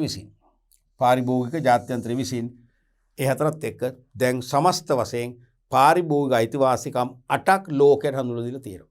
ලංකාවේ ඇතුළු සියලුම රටවල අද වන විට මේ අයිතිවාසිකම්ට ක්‍රියාත්මක වෙනවා. ඒ සමහර රටවල කෙලිම නීති මගින් නීතිගත කරලා තියෙනවා. අපේ රටේ පවා මේ අයිතිවාසිකම් මට මෙන්න මෙහෙමයි කියලා නීතිගත කරලා නැතු වුණාට අයිතිවාසිකම් මටේ හරයන් පාක අධිකාරී පනත, ප්‍රමිති ආයතන පනත මගින් නීතිගත වෙලා තියෙනවා. තේරුණානේ? එහෙම තමයි මේ අයිතිවාසිකම් ලෝකෙට ආවේ. එතකොට පාරිභෝගික ජාත්‍යන්තරය ගැන යමක් අපි කියන්න ඕනේ. මම විස්තර කරා. රටවල් 130ක පමණ ක්‍රියාත්මක පාරිභෝගික සංගම් 300කට වැඩි ප්‍රමාණයක් නියෝජනය කරන අන්තර්ජාතික සංවිධානය තමයි පාරිභෝගික ජාත්‍යන්තරය කියන්නේ. මෙය ලොව වෙසෙන සියලු පාරිභෝගික ජනතාවගේ අයිතීන් ආරක්ෂා කිරීම සඳහා ක්‍රියා කරයි. මේ 60ේදී අන්තර්ජාතික පාරිභෝගික සමිති සම්මේලන පරණව අන්තර්ජාතික පාරිභෝගික සමිති සම්මේලන නමින් ආරම්භ කළ අතර 1995 සිට පාරිභෝගික ජාත්‍යන්තරය නමින් හඳුන්වනු ලබනවා. දැන් කියන්නේ පාරිභෝගික ජාත්‍යන්තරය. සමහර අවස්ථාවල ජගත් පාරිභෝගික සංවිධානය කියලාත් විවහාර වෙනුත් හරිම නම මේකයි. 62 මාර්තු 15 වන දින ජෝන් ෆිට්ස්ජරාල්ඩ් කෙනඩි නැමැති හිටපු ඇමරිකානු ජනාධිපතිවරයා පාරිභෝගික අයිතිවාසිකම් පනත හඳුන්වා දෙමින් පාරිභෝගික අයිතිවාසිකම් 4ක් හඳුන්වා දී පාරිභෝගික ආරක්ෂණය නමින් ලොවට වැඩදායී ක්‍රියාවලියක් හඳුන්වා දීම නිසාම සෑම වසරකම මාර්තු 15 වන දින අන්න ජගත් පාරිභෝගික දිනේ සමරුන් ලැබේ. එනම් පාරිභෝගික අයිතිවාසිකම් පනත තුළින් පාරිභෝගික ආරක්ෂණය සම්බන්ධයෙන් ලොව අවදි කළ නායකයා වශයෙන් එයා ඒ පනත සම්මත කළ අයිතිවාසිකම් 4 ගෙන ආපු දවස තමයි අද සෑම වර්ෂයකම ලෝකයේ සමරන්නේ ජාත්‍යන්තර පාරිභෝගික දිනය වශයෙන්. නෙදර්ලන්තයේ හේග් නුවර පිහිටි පාරිභෝගික ජාත්‍යන්තර විසින් තමයි මේ දිනේ ප්‍රකාශයට පත් කළේ. කෙනඩි හඳුන්වා දුන් අයිතිවාසිකම් වලට අමතරව පාරිභෝගික ජාත්‍යන්තරය විසින් අයිතිවාසිකම් 4ක් පසුව හඳුන්වා දෙන්න ලදී. එහෙනම් අයිතිවාසිකම් ඔක්කොම 8ක් තියෙනවා. අපි බලමු මොනවද අයිතිවාසිකම් කියලා.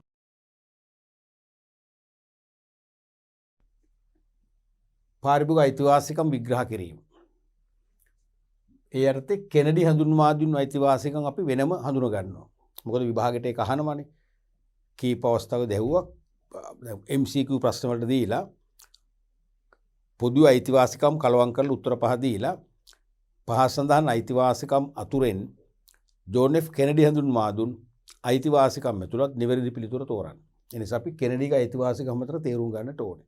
ආරක්ෂාව සලසා ගැනීම, තොරතුරු දැන ගැනීම, තෝරා ගැනීම, සවන් යොමු කරවා ගැනීම. එහෙම ඒ හතර වෙන් කරගත්තම ඉතුරු හතර එතකොට පාරිභෝගික ජාත්‍යන්තර හඳුන්වා දීපු අයිතිවාසිකම් කියලා මතක තියාගන්න පුළුවන්. පැහැදිලිනේ? එතකොට කෙනඩි හඳුන්වපු පළවෙනි අයිතිවාසිකම තමයි ආරක්ෂාව සලසා ගැනීමට ඇති අයිතිය. The right to safety. ආරක්ෂාව සලසා ගැනීමට ඇති අයිතිය. දැන් මේ හැම අයිතිවාසිකමක්ම අපි හදාරනකොට මේ අයිතිවාසිකමෙන් කියන හරය ක්‍රීම් එක ගැන ගැඹුරින් හිතන්න. නැත්නම් විනිවිද භාවයෙන් යුතුව මේ අයිතිවාසිකමේ හරය දකින්න උත්සාහ කරන්න. විනිවිද භාවයකින් යුතුව දකින්න උත්සාහ කරනකොට මේ අයිතිවාසිකම ඔබේ මනස තුළ හොඳ දිගහැරුමක් වෙනවා ඇති.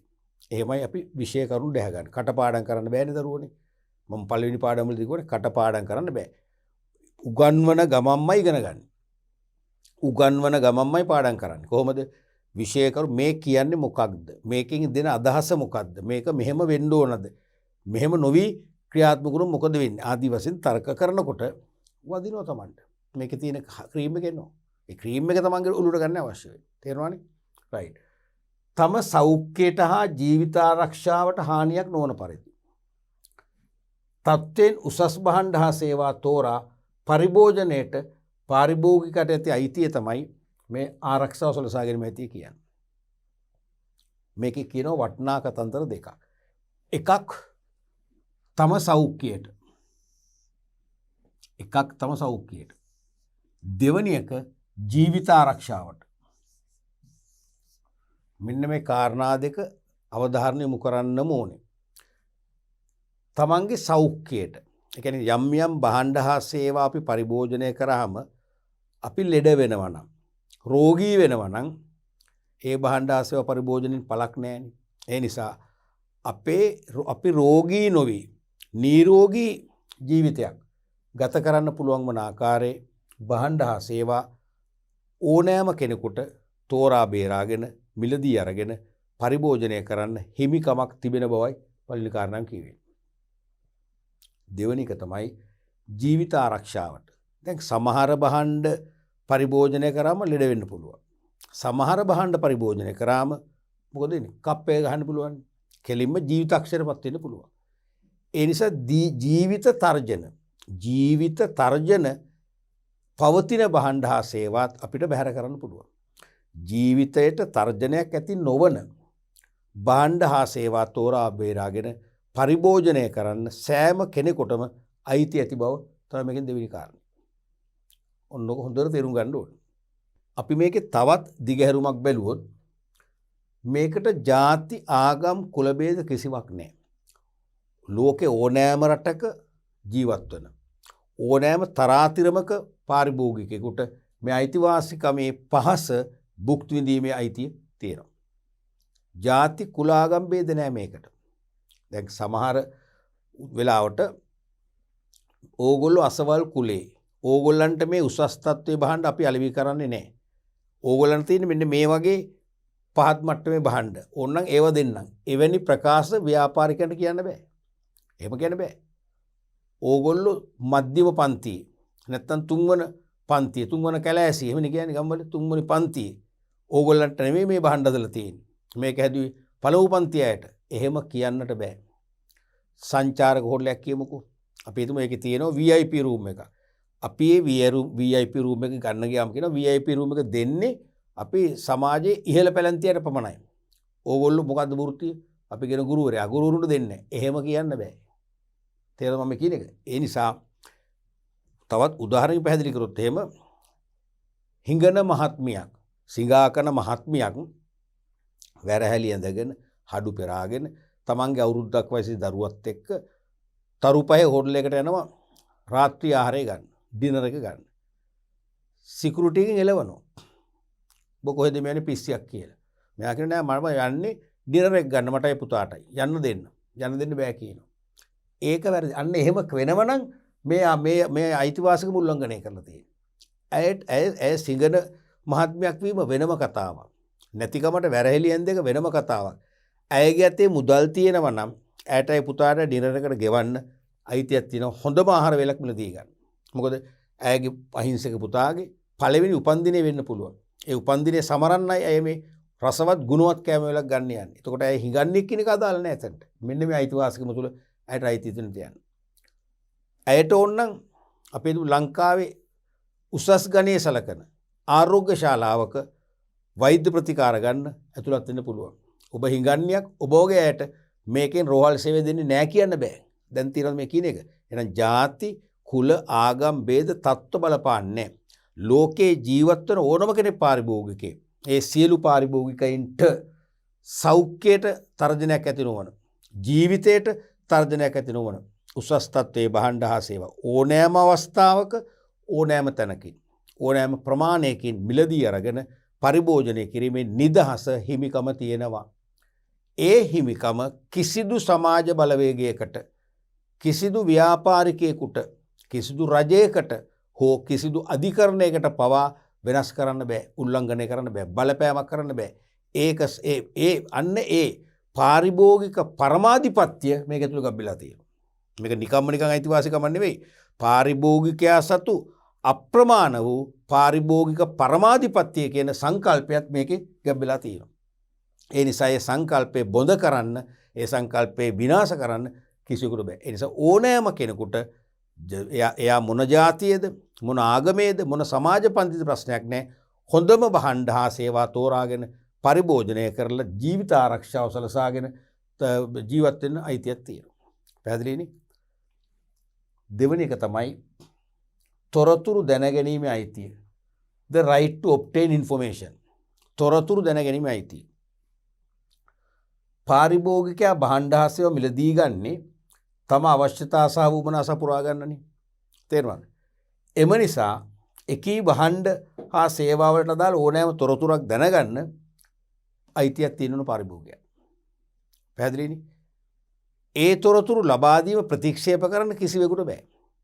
ඕනෑම පාරිභෝගිකෙක් භාණ්ඩ හා සේවා මිලදී ගන්නේ පරිභෝජනය කරලා තමන්ගේ අවශ්‍යතා සහ වුමනා සපුරා ගන්න. මගේ අවශ්‍යතා සහ වුමනා සපුරා ගන්න මම භාණ්ඩ හා සේවා ගන්නවන් නම් ඒ භාණ්ඩ හා සේවා වල ස්වභාවය, ඒකේ නිෂ්පාදිත රට, නිෂ්පාදකයා, ඒක අඩංගු ඉන්ග්‍රීඩියන්ට්ස් නැත්නම් අඩංගු ද්‍රව්‍ය, ගබඩා කළ යුතු ආකාරය, පාවිච්චි කළ යුතු ආකාරය ආදී කිව් නොකී භාණ්ඩය හා බැඳුණු භාණ්ඩය සබැඳි ඕනෑම තොරතුරක් දැනගන්න අයිතියක් තියෙනවා. මොකද තොරතුරු දන්නේ නැතුව මට පරිභෝජනය කරන්න බෑ. මගේ වුවමනාව හා ගැලපෙනවද? මගේ වුවමනාව හා සැසඳෙනවද කියලා පූර්ව අවබෝධයක් ඇතුවයි මිලදී ගැනීම කරන්නට ඕන. ඒ නිසා මට ඒ සියලු තොරතුරු ලබා දෙන්න නිෂ්පාදකව වෙන්න පුළුවන්, තොග වෙළෙන්ද වෙන්න පුළුවන්, අවසන් වශයෙන් සිල්ලර වෙළෙන්ද වෙන්න පුළුවන්, මොනෑම් මාර්ගයකින් හරි මට තොරතුරු ලැබෙන්න ඕන. දැන් ඔබට අත්දැකීම් ඇති අපි සාමාන්‍ය ග්‍රොසරි එකකට ගිහිල්ලා එක්ක සුපර් මාකට් එකට ගිහිල්ලා අහනවා මේ හාල් කොහේ හාල්ද? අපි දන්නේ නැහැ ඉතින් කොහෙන් එනවද අපි මේ අපිට මේ ගබඩාවෙන් ගපු හාල්. ඒතර මේ හාල් ලංකාවේද පිටරටද? දන්නේ නැහැ. එහෙම කියන්න බෑ ළම. ඒ තොරතුරු අපි ඇහුවොත් දෙන්න ඕනේ. මේ හාල් ලංකාවේ හාල්. නැත්නම් මේක පාකිස්තාන හාල්. තොරතුරු දෙන්න ඕනේ. වාචිකව හරි දෙන්න ඕනේ. බැරි නම් ලේබලේ තියෙන්න ඕනේ. ලේබලේ දාලා තියෙන මේ හාල් නිෂ්පාදිත රට. මේක අඩංගු ද්‍රව්‍ය. තේරෙනවද? නැත්නම් පැකින් එක ඇසුරු මේ. නැත්නම් වෙනම අත්පත්‍රිකාවක්. තොරතුරු පත්‍රිකාවක්. ලීෆ්ලට් තියෙන්නේ. තොරතුරු පත්‍රිකාවක තියෙන්න ඕනේ. දැන් බලන්න සිරප් වගේ දේවල්, බෙහෙත් වර්ග පානය කරන්න ගන්න ඖෂධ වර්ග තියෙන සිරප් වර්ග ඒවා තියෙන අත්පත්‍රිකාවක්. පාවිච්චි කළ යුතු ආකාරය. කුඩා ළමුන්ට තේ හැන්දෙන් 1යි. තරුණයට මේ සැන්දෙන් 2යි. වැඩිහිටියන්ට පොල් කඩු හැන්දෙන් 2යි. එහෙම තියෙනවනේ. ඒක අපට අවශ්‍යයි. මේ මාත්‍රාව දැනගන්න එකනේ. ඒ වගේ භාණ්ඩ හා සේවා අපි ලබා ගන්නේ මිනිස් වුවමනා සපුරා ගන්නයි. ඒ නිසා මිනිස්සුන්ට පාරිභෝගිකයින්ට ඒ භාණ්ඩ හා සේවා වලට සම්බන්ධ සියලු තොරතුරු දැනගැනීමේ අයිතියක් තිබෙන බව කියයි. ඒ අයිතිය කාටවත් සීමා කරන්න බෑ. ඒ අයිතිය කාටවත් උල්ලංඝනය කරන්න බෑ. එක්ක අපි වාචිකව තොරතුරු විමසුවම හරි, ඇසුරුම තුලින් හරි, නැත්නම් ලීෆ්ලට් එකක් තොරතුරු පත්‍රිකාවක් මගින් හරි, නැත්නම් ලේබලේ තුලින් හරි දැනගන්න අයිතිය තියන්නට ඕන. පැහැදිලිනේ? තුන්වෙනි එක තමයි කෙනෙක් හඳුනා දීපු තෝරා ගැනීමට ඇති අයිතිය. The right to choice. තෝරා ගැනීමට ඇති අයිතිය. පාරිභෝගිකයා වියදම් කරන මුදලට තෘප්තියක් ලබාගත හැකි වනු පිණිස සිය අභිමතය පරිදි උසස් ගුණත්වයෙන් යුත් නිෂ්පාදිත තෝරා ගැනීමට ඇති අයිතිය තමයි අදහස් කරන්නේ. මේකත් කිසි කෙනෙකුට නිෂේධනය කරන්න බෑ. මේ කිසිදු අයිතිවාසිකමක් බාහිර කිසිදු බලවේගයකට නිෂේධනය කරන්න බෑ. මේවා සදාතනිකව පාරිභෝගිකයන්ට උරුමයි. පාරිභෝගිකයා වියදම් කරන මුදලට අපි දන්නවා ඉහළම තෘප්තියක් ලබන්න අපේක්ෂා කරන්නේ. එහෙම තෘප්තියක් ලබා ගැනීමට නම් එයාගේ කැමැත්ත පරිදි, මගේ කැමැත්ත පරිදි උසස් ගණේ නිෂ්පාදිත තෝරගන්න පුළුවන් වෙන්නට ඕන. ඒක හැමෝටම පුරුවයි. දැන් සුපර් මාකට් එකක් වේවා, සාමාන්‍ය ග්‍රොසරි එකක් වේවා, රිදි සාප්පුවක් වේවා ගියාම මනින් මාකට් එක වෙන්න පුළුවන් කොළඹ අපි ගියාම ඒගොල්ලෝ දෙන බහණ්ඩෙම ගන්න ඕනේ නැහැ. තේරෙනවද? මොකද වුවමනාව තියෙන අපිටයි. වුවමනාව සපුරගන්නේ අපි. එහෙනම් අපේ කැමැත්ත, අපේ ඕනෑකම, අපේ choice එක අනුව අපිට තෝරාගෙන මෙtti තියෙනවා. ඒගොල්ලෝ දෙන බහණ්ඩේ අරන් පරිභෝජනය කරොත් අපේ වුවමනාව ඉටු වෙයි. නමුත් වුවමනාව තෘප්තිමත් වෙන්නේ නැහැ. වුවමනාව ඉටු කරගන්න දැන් අපි කියන්නේ කඩේකින් කෑව මොකද දරුන්නේ වෙන්නේ? ගොඩක් අපි කඩේකින් කෑව මොකද තාත්තේ? අද කඩෙන් කෑව වැඩක් නැහැ. වැඩක් නැහැ කියන්නේ මොකද බඩගින්න නැහැ. බඩගින්නක් නැහැ. ඒත් ෆිට් එකක් නැහැ. මොකද වෙලා තියෙන්නේ? කුසගින්න නිවා ගැනීම කියන වුවමනාව ඉෂ්ට වුණා. නමුත් සිත සතුරුදායක නැහැ. කඩින්න කෑවේ තෙල් වැඩි, එක්ක තෙල් වැඩි. නැත්නම් අම්මගේ වගේ හරියට 3-5 ලුණු ටික නැහැ.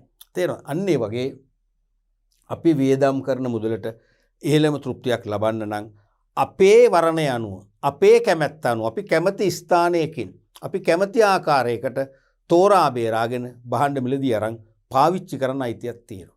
මේ අයිතිය උල්ලංඝනය කරන්න කිසිදු ව්‍යාපාරිකයෙකුට බෑ. උදාහරණයක් වශයෙන් අපි පළතුරු වෙළෙන්සැලකට ගිහිල්ලා තෝරනවා. අපි දුම් පළතුරු අඹ වෙන්න පුළුවන්, අන්නාසි වෙන්න පුළුවන්, පපාය නැත්තම් ගස් ලැබු වෙන්න පුළුවන්. තේරෙනවද? තෝරනකොට ඒ පළතුරු වෙළෙන්ද අපිට කියනවා මොකක්ද ඔය කරන්නේ? මම තෝරලා නෙවෙයි ගත්තේ. දැන් ඔයගොල්ලෝ තෝරලා හොඳ ටික ගත්තම ඉතුරු වෙන ටික කාටද විකුණන්නේ? ඒක මමද කන්නේ? ඒ නිසා කරුණා කරලා මම වගේම තෝරන්න නැතුව ගන්න. එහෙම කියන්න බෑ. අන්න මේ අපේ අයිතිවාසිකම ප්‍රබලයි. මේ අයිතිවාසිකම තුලින් අපි ජීවමාන ශක්තිමත් පාරිභෝගික බවට පත් කරලා ඉවරයි වෙළඳපොළ තුලදී. අපිට පුළුවන් හඬක් නගන්නේ නැහැ. ඔයා තෝරනොගත්තු ඔයාගේ කැමැත්ත. අපට මේක අයිතිවාසිකමක්.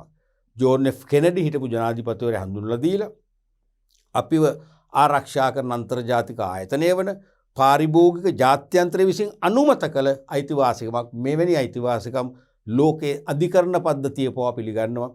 ඔයා මේක උල්ලංඝනය කරනවා නම් මං ඕන්නම් අධිකරණ හැමෝට ගිහිල්ලා නැත්නම් පාරිභෝගික අධිකාරිය හරහා පැමිණිලි කරලා මං නෛතික දඬුවම ලබා දෙන්නද කියලා අපට අහන්න අයිතියක් තියෙනවා.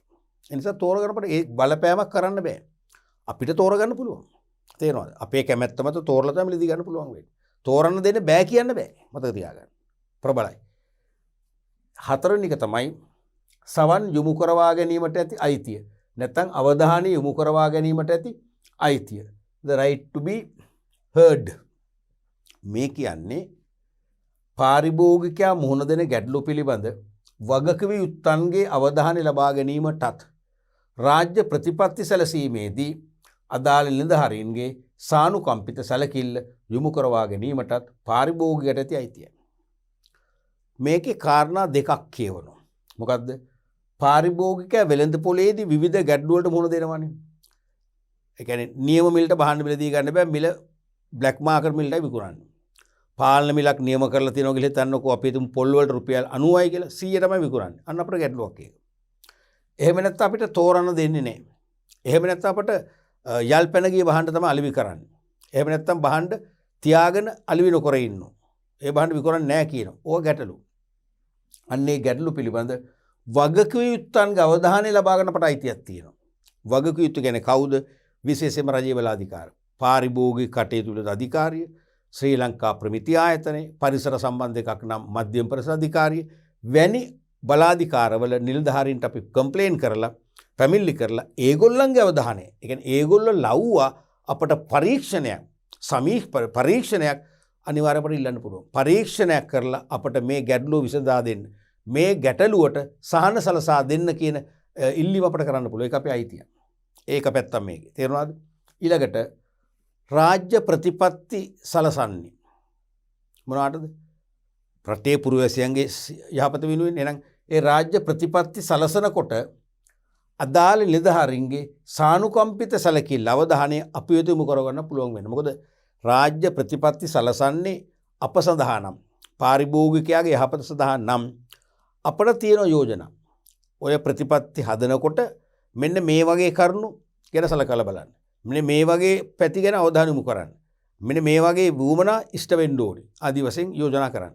අන්න ඒ නිසා ඒ රාජ්‍ය ප්‍රතිපත්ති සලසනකොට අදාළ නිලධාරීන්ගේ සානුකම්පිත සැලකිල්ල යොමු කර ගැනීම සඳහා අපට අයිතියක් තියෙනවා. ඔය වගේ ප්‍රධාන අවධානය කිරීම දෙකක් තියෙනවා පාරිභෝගික වශයෙන් මේ අයිතිවාසිකම තුල. ඊළඟට එන්නේ පාරිභෝගික ජාත්‍යන්තරයේ හඳුන්වා දුන් අයිතිවාසිකම්. දැන් ඉස්සෙල්ලා හතර මතකනේ ජෝන් එෆ් කෙනඩි හඳුන්වා දීපු ඒවා. ආරක්ෂාව සලසා ගැනීම, තොරතුරු දැන ගැනීම, තෝරා ගැනීම, සමන් යොමු කරවා ගැනීම. දැන් එන්නේ හතරම පාරිභෝගික ජාත්‍යන්තරයේ එක්සත් ජාතීන්ගේ සංවිධානයේ අනුමැතිය ඇතිව.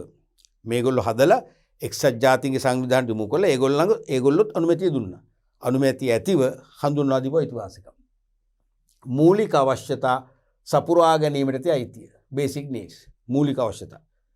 මිනිසාට ජීවත් වීමට අත්‍යවශ්‍ය වෙන්නේ මූලික අවශ්‍යතා සපුරා ගැනීම පමණයි. අතිරේක අවශ්‍යතා සපුරා ගැනීම අවශ්‍ය නැහැ. තරාතිරම නොසලකා මිනිසාට ජීවත් වීමට අත්‍යවශ්‍ය ආහාර පාන, ඇඳුම්, නිවාස, සෞඛ්‍ය හා සනීපාරක්ෂක පහසුකම් ආදිය සපුරා ගැනීමට ඇති අයිතිය. මේකෙත් තියෙන දිග කතන්දරයක්. ලෝකේ ජීවත් වෙන හැම කෙනාම පාරිභෝගිකයෝ. එහෙනම් ඒගොල්ලන්ට ජීවත් වීමට එලාගේ තරාතිරම වැඩක් නැහැ. මේකට ಜಾති ආගම් කුල ભેද වැඩක් නැහැ. මේ අයිතිවාසිකම් වලින් හැම විටම කරන්නේ මිනිසත් භවයේ සංකල්පය නැවත ඉස්මතු කරනවා. මිනිසත් භවයේ සංකල්පය කේන්ද්‍ර කොටගෙන තමයි මේ අයිතිවාසිකම් ගොඩනගලා තියෙන්නේ. තරාතිරම නොසලකා මිනිසාට ජීවත් වීමට අත්‍යවශ්‍ය ආහාර පාන, ඇඳුම්, නිවාස, සෞඛ්‍ය, සනීපාරක්ෂක පහසුකම් තමන්ට භුක්ති විඳින්න සලසා ගන්න අයිතියක් තියෙන කෙනෙක් මේ කියන්නේ. මේකෙන් ඔබට එකවර නොපෙනෙන දේ මම දැන් කියලා දෙන්නම්. මොකද්ද? මෙම අවශ්‍යතා තමන්ට තනිව සපුරා ගන්න බැරි නම් තමන් ජීවත් වන රටේ රජය නැත්නම් රාජ්‍ය බලාධිකාර ලව්ව හරි ඒ අවශ්‍යතා අපට ඉටු කර දෙන්න කියලා බලපෑම් කරන්න පුළුවන්. නැත්නම් රජයේ ලවාහු ඒ අවශ්‍යතා සපුරා ගන්න අපට අයිතියක් තියෙනවා. ඇයි ජීවත් වෙන්න අත්‍යවශ්‍යයි. මේ අවශ්‍යතා තනියම සපුර ගන්න බැරි අවස්ථා තියෙන්න පුළුවන්. තේරෙන කතාව. අපිට තනියම සපුර ගන්න බැරි නම් අපිට රජයෙන් ඉල්ලීමක් කරනවා අපිට මේ අවශ්‍යතාව සපුරා දෙන්න. අනිවාර්යයෙන්ම රජය සපුරා දෙන්නට ඕන. උදාහරණයක් වශයෙන් හලාවත ප්‍රදේශයේ දැන්ට අවුරුදු මං හිතන්නේ 10කට 15ක වගේ උඩදී වෙනකම්ම වෝටර් සප්ලයි එක නැහැ. ප්‍රධාන පාර අයිනේ කොළඹ හලාවත පාරේ පුතුලම පාර අයිනේ ජල පහසුකම් නැහැ. ලින් තියෙන ওই ප්‍රදේශේ. ලින් වල තනිකර මලකඩ. මොනරි පොළොවේ තියෙන යකඩ මිශ්‍රිත බවක්. ඒ වතුර දුබුරු පාටයි තෙල් වගේ. කටර ගත්තම යක මලකඩ රහයි. ඒව ගන්න සාමාන්‍යව සෝදන වැඩවලට විතරයි. උයන්න පිහන්න ගන්න බෑ.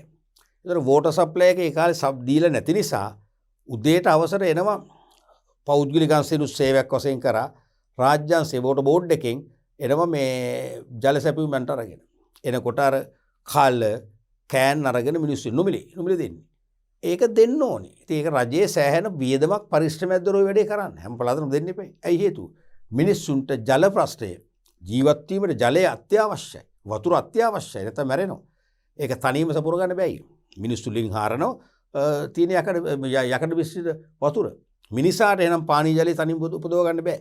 බැරි නිසා රජයෙන් ඉල්ලීම් කරා රජය සපුරලා දුන්නා. ඒක පර්මනන්ට් නැත්නම් ස්ථාවරව ජල සැපයුම් මාර්ග එලා පහසුකම දෙනකම් දෙනතුරුම නොමිලේ ජලය බෙදහැරිය. අන්න දැකද?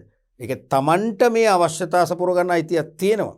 බැරි නම් රජයේ ලවා හරි අවශ්‍යතා සපුරා ගන්නට බලපෑම් කිරීමේ ශක්තියක් තියෙන නිසා මේ අයිතිවාසිකම් වලින් පව මොකද වෙන්නේ?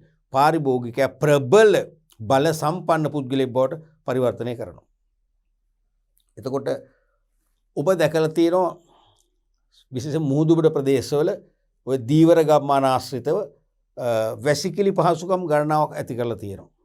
ඒක টয়ලට් 10 15 තියෙනවා. මොකද හේතුව? ඒ ගම්මානවල පුංචි පැල්පත් තියෙන්නේ. පුංචි ඉඩම් මේකක වෙන් කරන් තියෙන්නේ. ඒවේ අර ලිඳ වැසිකිලියක් අතර අඩි 50ක පරාස එහෙම තියෙනවනේ සීමාව. ඒව සීමාවන් කරන්න බෑ. අනික මේ මිනිස්සුන්ට සල්ලිත් නෑ ඒ වගේ පහසුකම් ඇති කරගන්න. එහෙමනම් තනියම කරන්න බැරි නිසා තමයි රජයෙන් ඒ වැසිකිලි පහසුකම් ඇති කරලා දීලා තින්නේ. මොකද්ද? මූලික අවශ්‍යතා සපුරා ගැනීම. මේකෙදි කාටවත් කියන්න බෑ ඔබ ආහාර පාන ගන්න එපා. ඔබ හොඳ සනීපාරක්ෂක පහසුකම් භුක්ති විඳින්න එපා. ඔබ වනාන්තරයේ තුලට ගිහිල්ලා වැඩේ කරගන්න. එහෙම කාටවත් බලපෑම් කරන්න බෑ. හැම දිනාටම තරාතිරම නොසලකා මේ අයිතිවාසිකම් ඉෂ්ට කර ගැනීම අයිතිවාසිකම් තියෙනවා. ඊළඟ එක තමයි සහන හේවත් වන්දි සලසා ගැනීම අයිතිය. සහන හේවත් වන්දි සලසා ගැනීම අයිතිය. නැත්නම් වන්දි ලබා ගැනීම අයිතිය. රීඩර්ස් කියන එක. දැන් පාරිභෝගිකයාට යම් අසාධාරණයක් අසහනයක් අතෘප්තියක් පීඩනයක් ඇති වෙන හේතු තියෙනවා. ඒ අපි මූලික කරුණු තුනකට බෙදෙනවා. එකක් අසත්‍ය තොරතුරු මත අලෙවි කිරීම. අනික ව්‍යාජ භාණ්ඩ අලෙවි කිරීම. අනිත් එක අසතුරුදායක ලෙස සේවා සැපීම. මූලික කාරණා තුන. මේ තුනට හසු නොවන තවත් තියෙන පුළුවන් පාරිභෝගිකයාට අසහනයක් පීඩාවක් ගෙන දෙන මූලික ක්‍රියාකාරකම් තුන මේකයි. අසත්‍ය තොරතුරු මත විකරනවා. අපිට බොරු කියලා අලෙවි කරනවා. අපි නොමග යවනවා. අසාධාරණයි. ව්‍යාජ භාණ්ඩ අලෙවි කරනවා. ඒ කියන්නේ හොඳ භාණ්ඩ නෙවෙයි, වැරදි භාණ්ඩ. වැරදි භාණ්ඩ අපට අලෙවි කරනවා. අසතුරුදායක ලෙස සේවා සැපීම. අපිට සේවාව දෙනවා සතුරුදායක නැහැ. සතුරුදායක සේවයක් නෙවෙයි. අපිට මානසිකව පීඩාවක් ඇතිවන ආකාරය තමයි සේවාව දෙන්නේ. මේ තුනම වැරදි. තේරෙනවද? අසත්‍ය තොරතුරු මත අලෙවි කරනවා. ඒක පැහැදිලිනේ. අපිට බොරු කියලා මේක ලංකාවේ නිෂ්පාදිතයක්. මේකේ අවුරුදු දෙකක් යනකම් නැශ වෙන්නේ නැහැ. විවිධ බොරු කියලා අපිට අලෙවි කරන එක පැහැදිලිනේ. ඒකිනුත් අපිව පීඩාවටපත් වෙනවනේ. ඊට පස්සේ ව්‍යාජ භාණ්ඩ අලෙවි, වැරදි භාණ්ඩ, ව්‍යාජ භාණ්ඩ අලෙවි කිරීම තවත් නරක දෙයක්. ඊටත් වඩා නරකයි. ඊළඟට අසතුරුදායක ලෙස සේවා සැපීම. ඒ කියන්නේ අපිට සර්විස් එක දෙනවා. ඒක හරි. හැබැයි සතුරුදායක වෙන්න බෑ. උදාහරණයක් ලෙස අපි උදේ ආහාරයට පාන් ගන්න කියලා අපි කඩේකට ගියාම කියනවා බේකරියෙන් පාන් ගෙනත් දෙන්න සල්ලි දෙන්න කියලා. ඉතින් අපි සල්ලි දීලා බලන් ඉන්නවා. නැත්තම් ගෙදරට ගෙනත් දෙන්නම් කියලා. අපි සාමාන්‍යයෙන් අඩුවන් උදේ 7 8 අතර නම් අපි කෑම ගන්න පුරුදු වෙලා තින්නේ. මේ ඒ උදේ කෑම ගේන්නේ උදේ 10 මාරට. වැඩක් නැහැ නේද කොට. බඩගිනි හැදිලා, ગેස්ට්‍රයිටික් හැදිලා, සමහරට ලෙඩ වෙලා, කප් එක ගහලා වෙන්න ඕන හරි වෙලා ඉවරයිනේ. අපිට අවශ්‍ය වෙලාවට දුන්නේ නැහැ. අන්න සර්විස් එක සතුටුදායක නැහැ. එහෙම නැත්තම් අපි භෝජනාගාරයකට කෑම කන්න යනවා. ගියාම කියනවා මේසෙකට වාඩි වෙන්න කියලා විනාඩි 10ක් 15ක් බලන් ඉන්නවා. ක්‍රවුඩ් එකේ ඉන්නවා. ඒක වෙනම කතාවක්. අපිට සර්විස් එක අපයි. අපි ඒකේ වේටර්ස්ලා දෙන්නෙකුට කතා කරලා කිව්වා. ඉන්න සර් ඉන්න මැඩම් කියලා අපිට කියනවා. ඒ කියලා විනාඩි 20ක විතර ගියාන් පස්සේ බත් පීරිසෙ ගෙනත් තියෙනවා. තවත් විනාඩි 5 කියලා තමයි කරීස් කියන්නේ. තවත් විනාඩි 5ක විතර තමයි පිගන් ගේන්නේ. මොකද වෙන්නේ? ඒක පැයක් විතර ගිහිල්ලා. එතකොට බඩේ ඉන්න පණුවනේ අපිත් මැරෙනවනේ. අන්න සර්විස් එක හොඳ නැහැ. අසතුරුදායකයි. සර්විස් එක හොඳ නැහැ. එහෙම නැත්නම් අපි හිතමු අපි යනවා විශාල මුදලක් ගෙවලා ප්‍රයිවට් හොස්පිටල් එකකින් සර්විස් එක ගන්න. අපේ වාහනේ නතර කරන්න. පාකින් ස්පේස් එකක්. රතගාල් පහසුකම් ප්‍රමාණවත් නැහැ. කියනවා පාරේ නවත්තන්න කියලා. පාරේ නවත්තනවා. පොලිසියෙන් ඇවිල්ලා දඩකොලයක් දෙනවා. නැත්නම් වෙන වාහනයක් හප්පගෙන යනවා. මොකද අර රතගාලක් තියෙද්දි ඩොක්ටර්ස්ලට ඒක විශාල ප්‍රමාණයක් වෙන් කරලා දීලා තියෙනවා. ඩොක්ටර්ස්ලගේ රත වාහන තව 50කටක් වුණත් පාක් කරන ඉඩ තීද්දි අපිට පාක් කරන්න දුන්නේ නැහැ. ඒකෙන් අපට හානියක් වුණා. අසතුරුදායකයි සේවාව. අසතුරුදායකයි ඒ සේවාව. තේරුණාද? ඒ වගේ අසත්‍ය තොරතුරු මත අලෙවිය, ව්‍යාජ භාණ්ඩ අලෙවිය, අසතුරුදායක සේවා සැපීම වැනි හේතු නිසා පාරිභෝගිකයාට ඇතිවන අසහනය හා හානි වෙනුවෙන් ප්‍රමාණවත් වන්දියක් හෝ වෙනස් සහනයක් ලබා ගැනීමට ඇති අයිතිය. මෙන්න මෙවැනි හේතු නිසා පාරිභෝගිකයාට ඇතිවන අසහනය හානි වෙනුවෙන් එක්ක ප්‍රමාණවත් වන්දියක් නැත්නම් වෙනයම් සහනයක් ලබා ගන්න අපි හැමෝටම අයිතියක් තියෙන බව කියන්නේ. වන්දිය කියන එක තේරෙනවනේ. වන්දි මුදලක්. එහෙනම් පාරිභෝගික කටයුතු පිළිබඳ අධිකාරියට පැමිණිලි කරලා ඒ හැර අපිට වන්දියක් නියම කරව ගන්නවා. නැත්නම් අධිකරණයේ නඩු පවරලා අධිකරණයේ මගේ වන්දියක් නියම කරනවා. ඒක හරි. ඒක ටිකක් සංකීර්ණයිනේ. එහෙම නැත්නම් ඊට වඩා වෙනස් ක්‍රම තියෙනවා. අපි කියනවා අපිට වන්දි එපා. අපිට මේ වැරදි භාණ්ඩයක් නෙදුන්නේ. මේ භාණ්ඩයට අපි හොඳ භාණ්ඩයක් මාරු කරලා දෙන්න. සහනයක් අපි පිළිගන්නවා. එහෙම නැත්නම් හොඳ භාණ්ඩයකුත් නැත්නම් තියෙන භාණ්ඩ ඔක්කොම මේ වගේ ව්‍යාජ භාණ්ඩ නම් වැරදි භාණ්ඩ නම් අපිට අපි ගෙවු සල්ලි දෙන්න. සල්ලි දෙන්න. සල්ලි දුන්නොත් අපේ ප්‍රශ්නේ ඉවර වෙනවා. සහනයක් ඒක. එහෙමත් නැත්නම් බරපතල වරදක් අපිට කරලා තියෙන්නේ අපේ සෞඛ්‍යමය පීඩාවක් ඇති වුණා ව්‍යාජ භාණ්ඩ තත්ත්වෙන් බාල භාණ්ඩ පාවිච්චි කිරීමෙන්.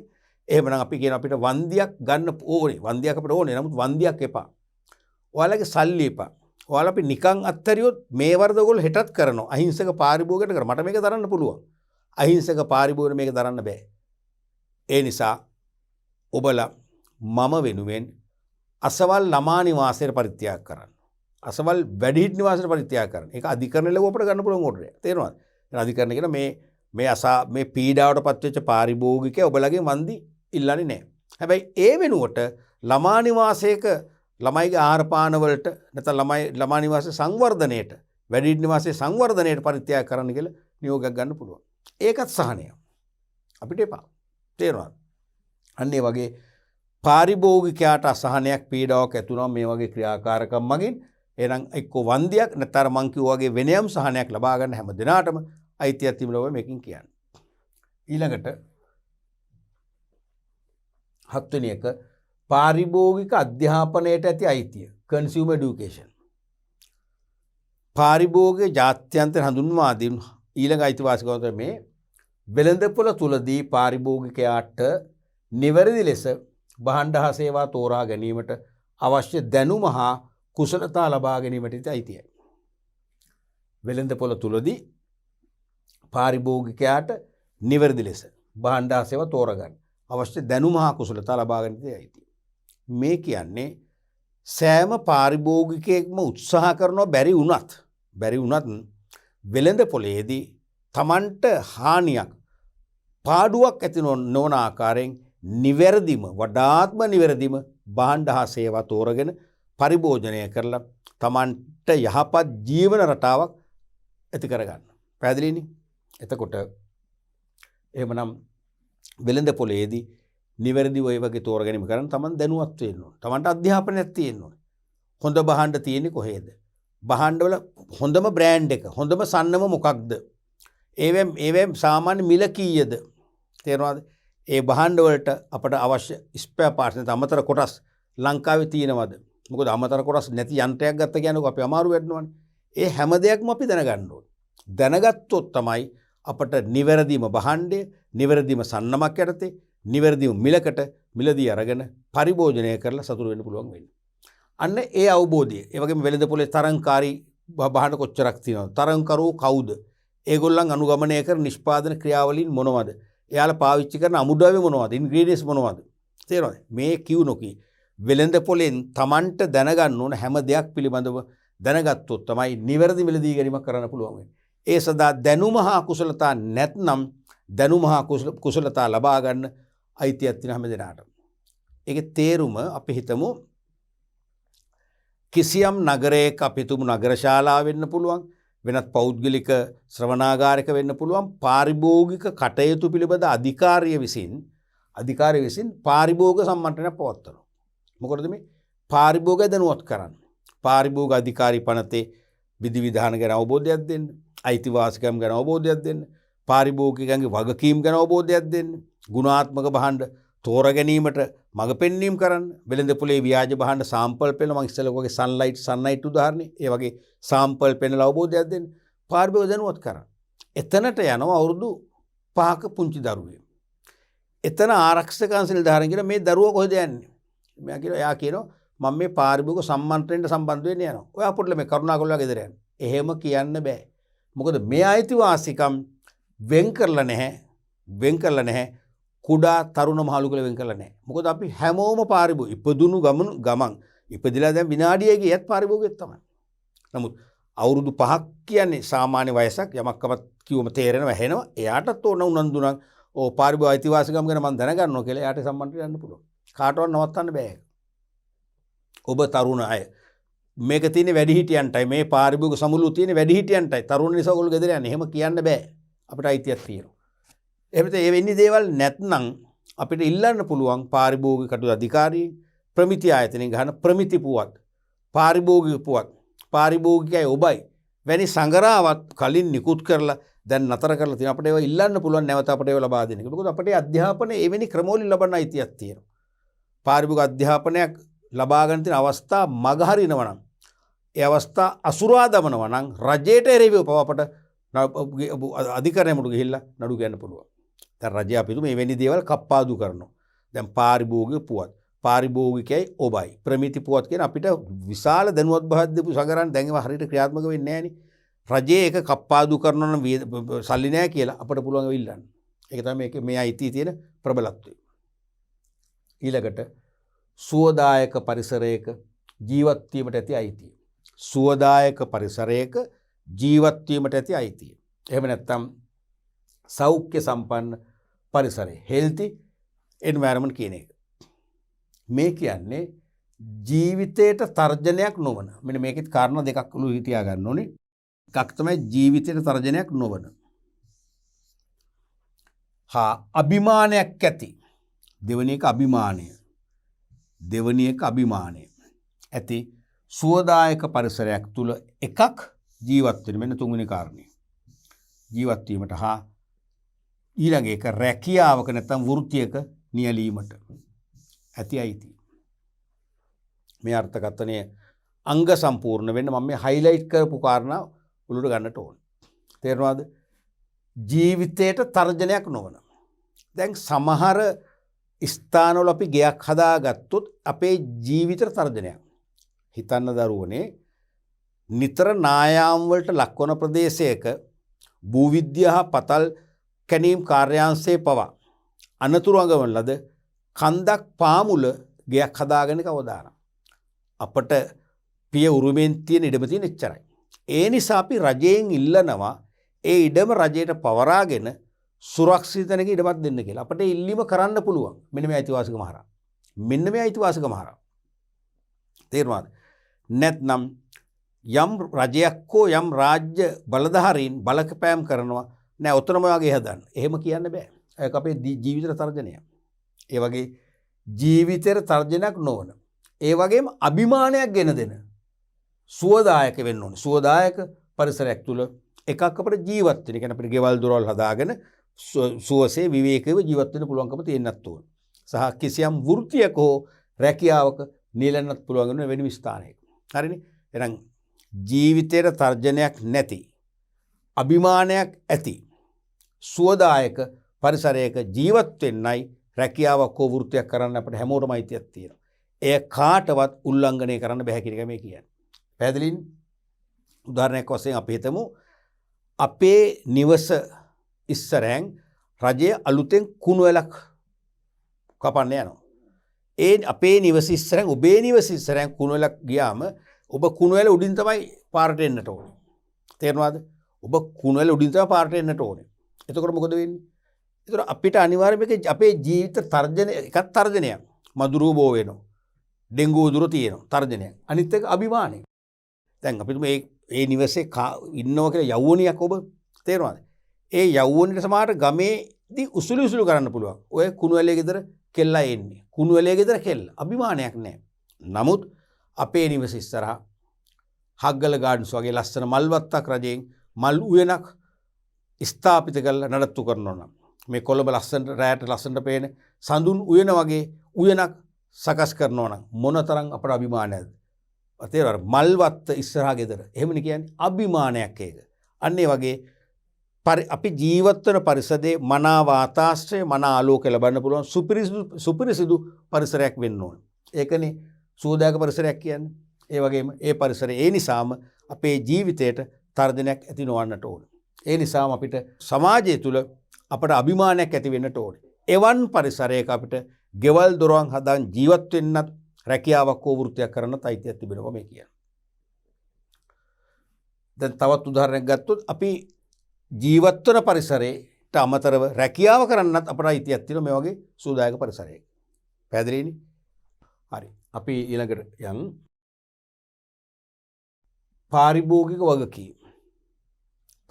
දැන් පාරිභෝගික අයිතිවාසිකම් වගේම දරුවනේ පාරිභෝගික වගකීම් අපට ලබා ගන්න පුළුවන් ක්‍රියාත්මක වෙන්න පුළුවන්. consumer responsibilities. පාරිභෝගික ආරක්ෂක නීති ඔස්සේ තම අයිතිවාසිකම් රැක ගැනීමට ක්‍රියාත්මක වීම හා සංවිධානය වීමට ඇති බැඳියාවන් මින් අදහස් වේ. මොකද වගකීම් කියන්නේ පාරිභෝගික ආරක්ෂක නීති තියෙනවනේ. ඒ නීති මගින් අපිට අයිතිවාසිකම් දීලා තියෙනවා. නීති මගින් තහවුරු කරපු අයිතිවාසිකම් අපි අයිතිවාසිකම් රැක ගන්නට ක්‍රියාත්මක වෙන්න ඕනේ. මේ පළවෙනි එක. ක්‍රියාත්මක වීම සහ සංවිධානය වීමට ඇති බැඳියාව. විභාගයට තාම නිර්වචනයක් අහලා නැහැ. ඇහුවොත් පාරිභෝගික ආරක්ෂණ නීතිය ඔස්සේ තම අයිතිවාසිකම් රැක ගැනීම නැත්නම් නීතියෙන් සලසා ඇති අයිතිවාසිකම් රැක ගැනීම සඳහා ක්‍රියාත්මක වීමටයි සංවිධානය වීමටයි අපට බැඳියාවන් තියෙනවා. ඒ බැඳියාවන් තමයි පාරිභෝගික වගකීම් කියන්නේ. ගොඩක් වෙලාවට ලාංකික පාරිභෝගිකෝ මේ වගකීම් පාවිච්චි කරන්නේ නැහැ. මොකද නොදුනුවත්කම. ඒ නිසා ව්‍යාපාරික ප්‍රජාව අඛණ්ඩව විසමාචාරය දෙනවා. උදාහරණයක් වශයෙන් විචාරාත්මක අවබෝධය. ක්‍රිටිකල් ඇවර්නස් කියන එක. ඒ කියන්නේ භාණ්ඩ හා සේවාවල ගුණත්වය, මිල, ප්‍රයෝජන, කල් පැවැත්ම ආදී තොරතුරු පිළිබඳව දැනුවත් වීමට ඇති පූර්ව අවබෝධයක් ලබා ගැනීමේ වගකීම. විචාරාත්මක අවබෝධය. අපි වෙළඳ පොලේදී නිතරම ව්‍යාපාරිකයාට වෙළෙන්දට ඇඟිල්ල දික් කරලා හරියන්නේ නැහැ. අපිටත් යුතුයකමක් සහ වගකීමක් තියෙනවා මේ භාණ්ඩ ගුණත්වය, මිල, කල් පැවැත්ම, ප්‍රයෝජන, හොඳම බ්‍රෑන්ඩ් එක ආදී වශයෙන් තේරීමක් කරන්න දැනුවත් වෙන්න. තේරෙනවද? අන්න ඒ පිළිබඳ අපි අවබෝධයක් ලබා ගන්න ඕනේ පූර්ව අවබෝධයක්. පූර්ව අවබෝධයක් ගත්තොත් අපි වෙළඳ පොලේදී නිවැරදි තෝරා ගැනීමක් කරනවා. තේරෙනවද? ඒක තමයි විචාරාත්මක අවබෝධය කියන්නේ. දෙවෙනි එක තමයි ක්‍රියාකාරී බව, ඇක්ෂන්. ක්‍රියාකාරී බව. පාරිභෝගික අයිතීන් තහවුරු කර ගැනීමට අවශ්‍ය ඕනෑම වේලාවක කටයුතු කිරීමට ඇති බැඳියාවයි. මේකත් අපි පැහැර හරින වගකීමක්. ක්‍රියාකාරී බව. අපේ අයිතීන් තහවුරු කරගන්න අවශ්‍ය ඕනෑම වෙලාවක අපි කටයුතු කරන්න ඕන. ක්‍රියාත්මක වෙන්න ඕන.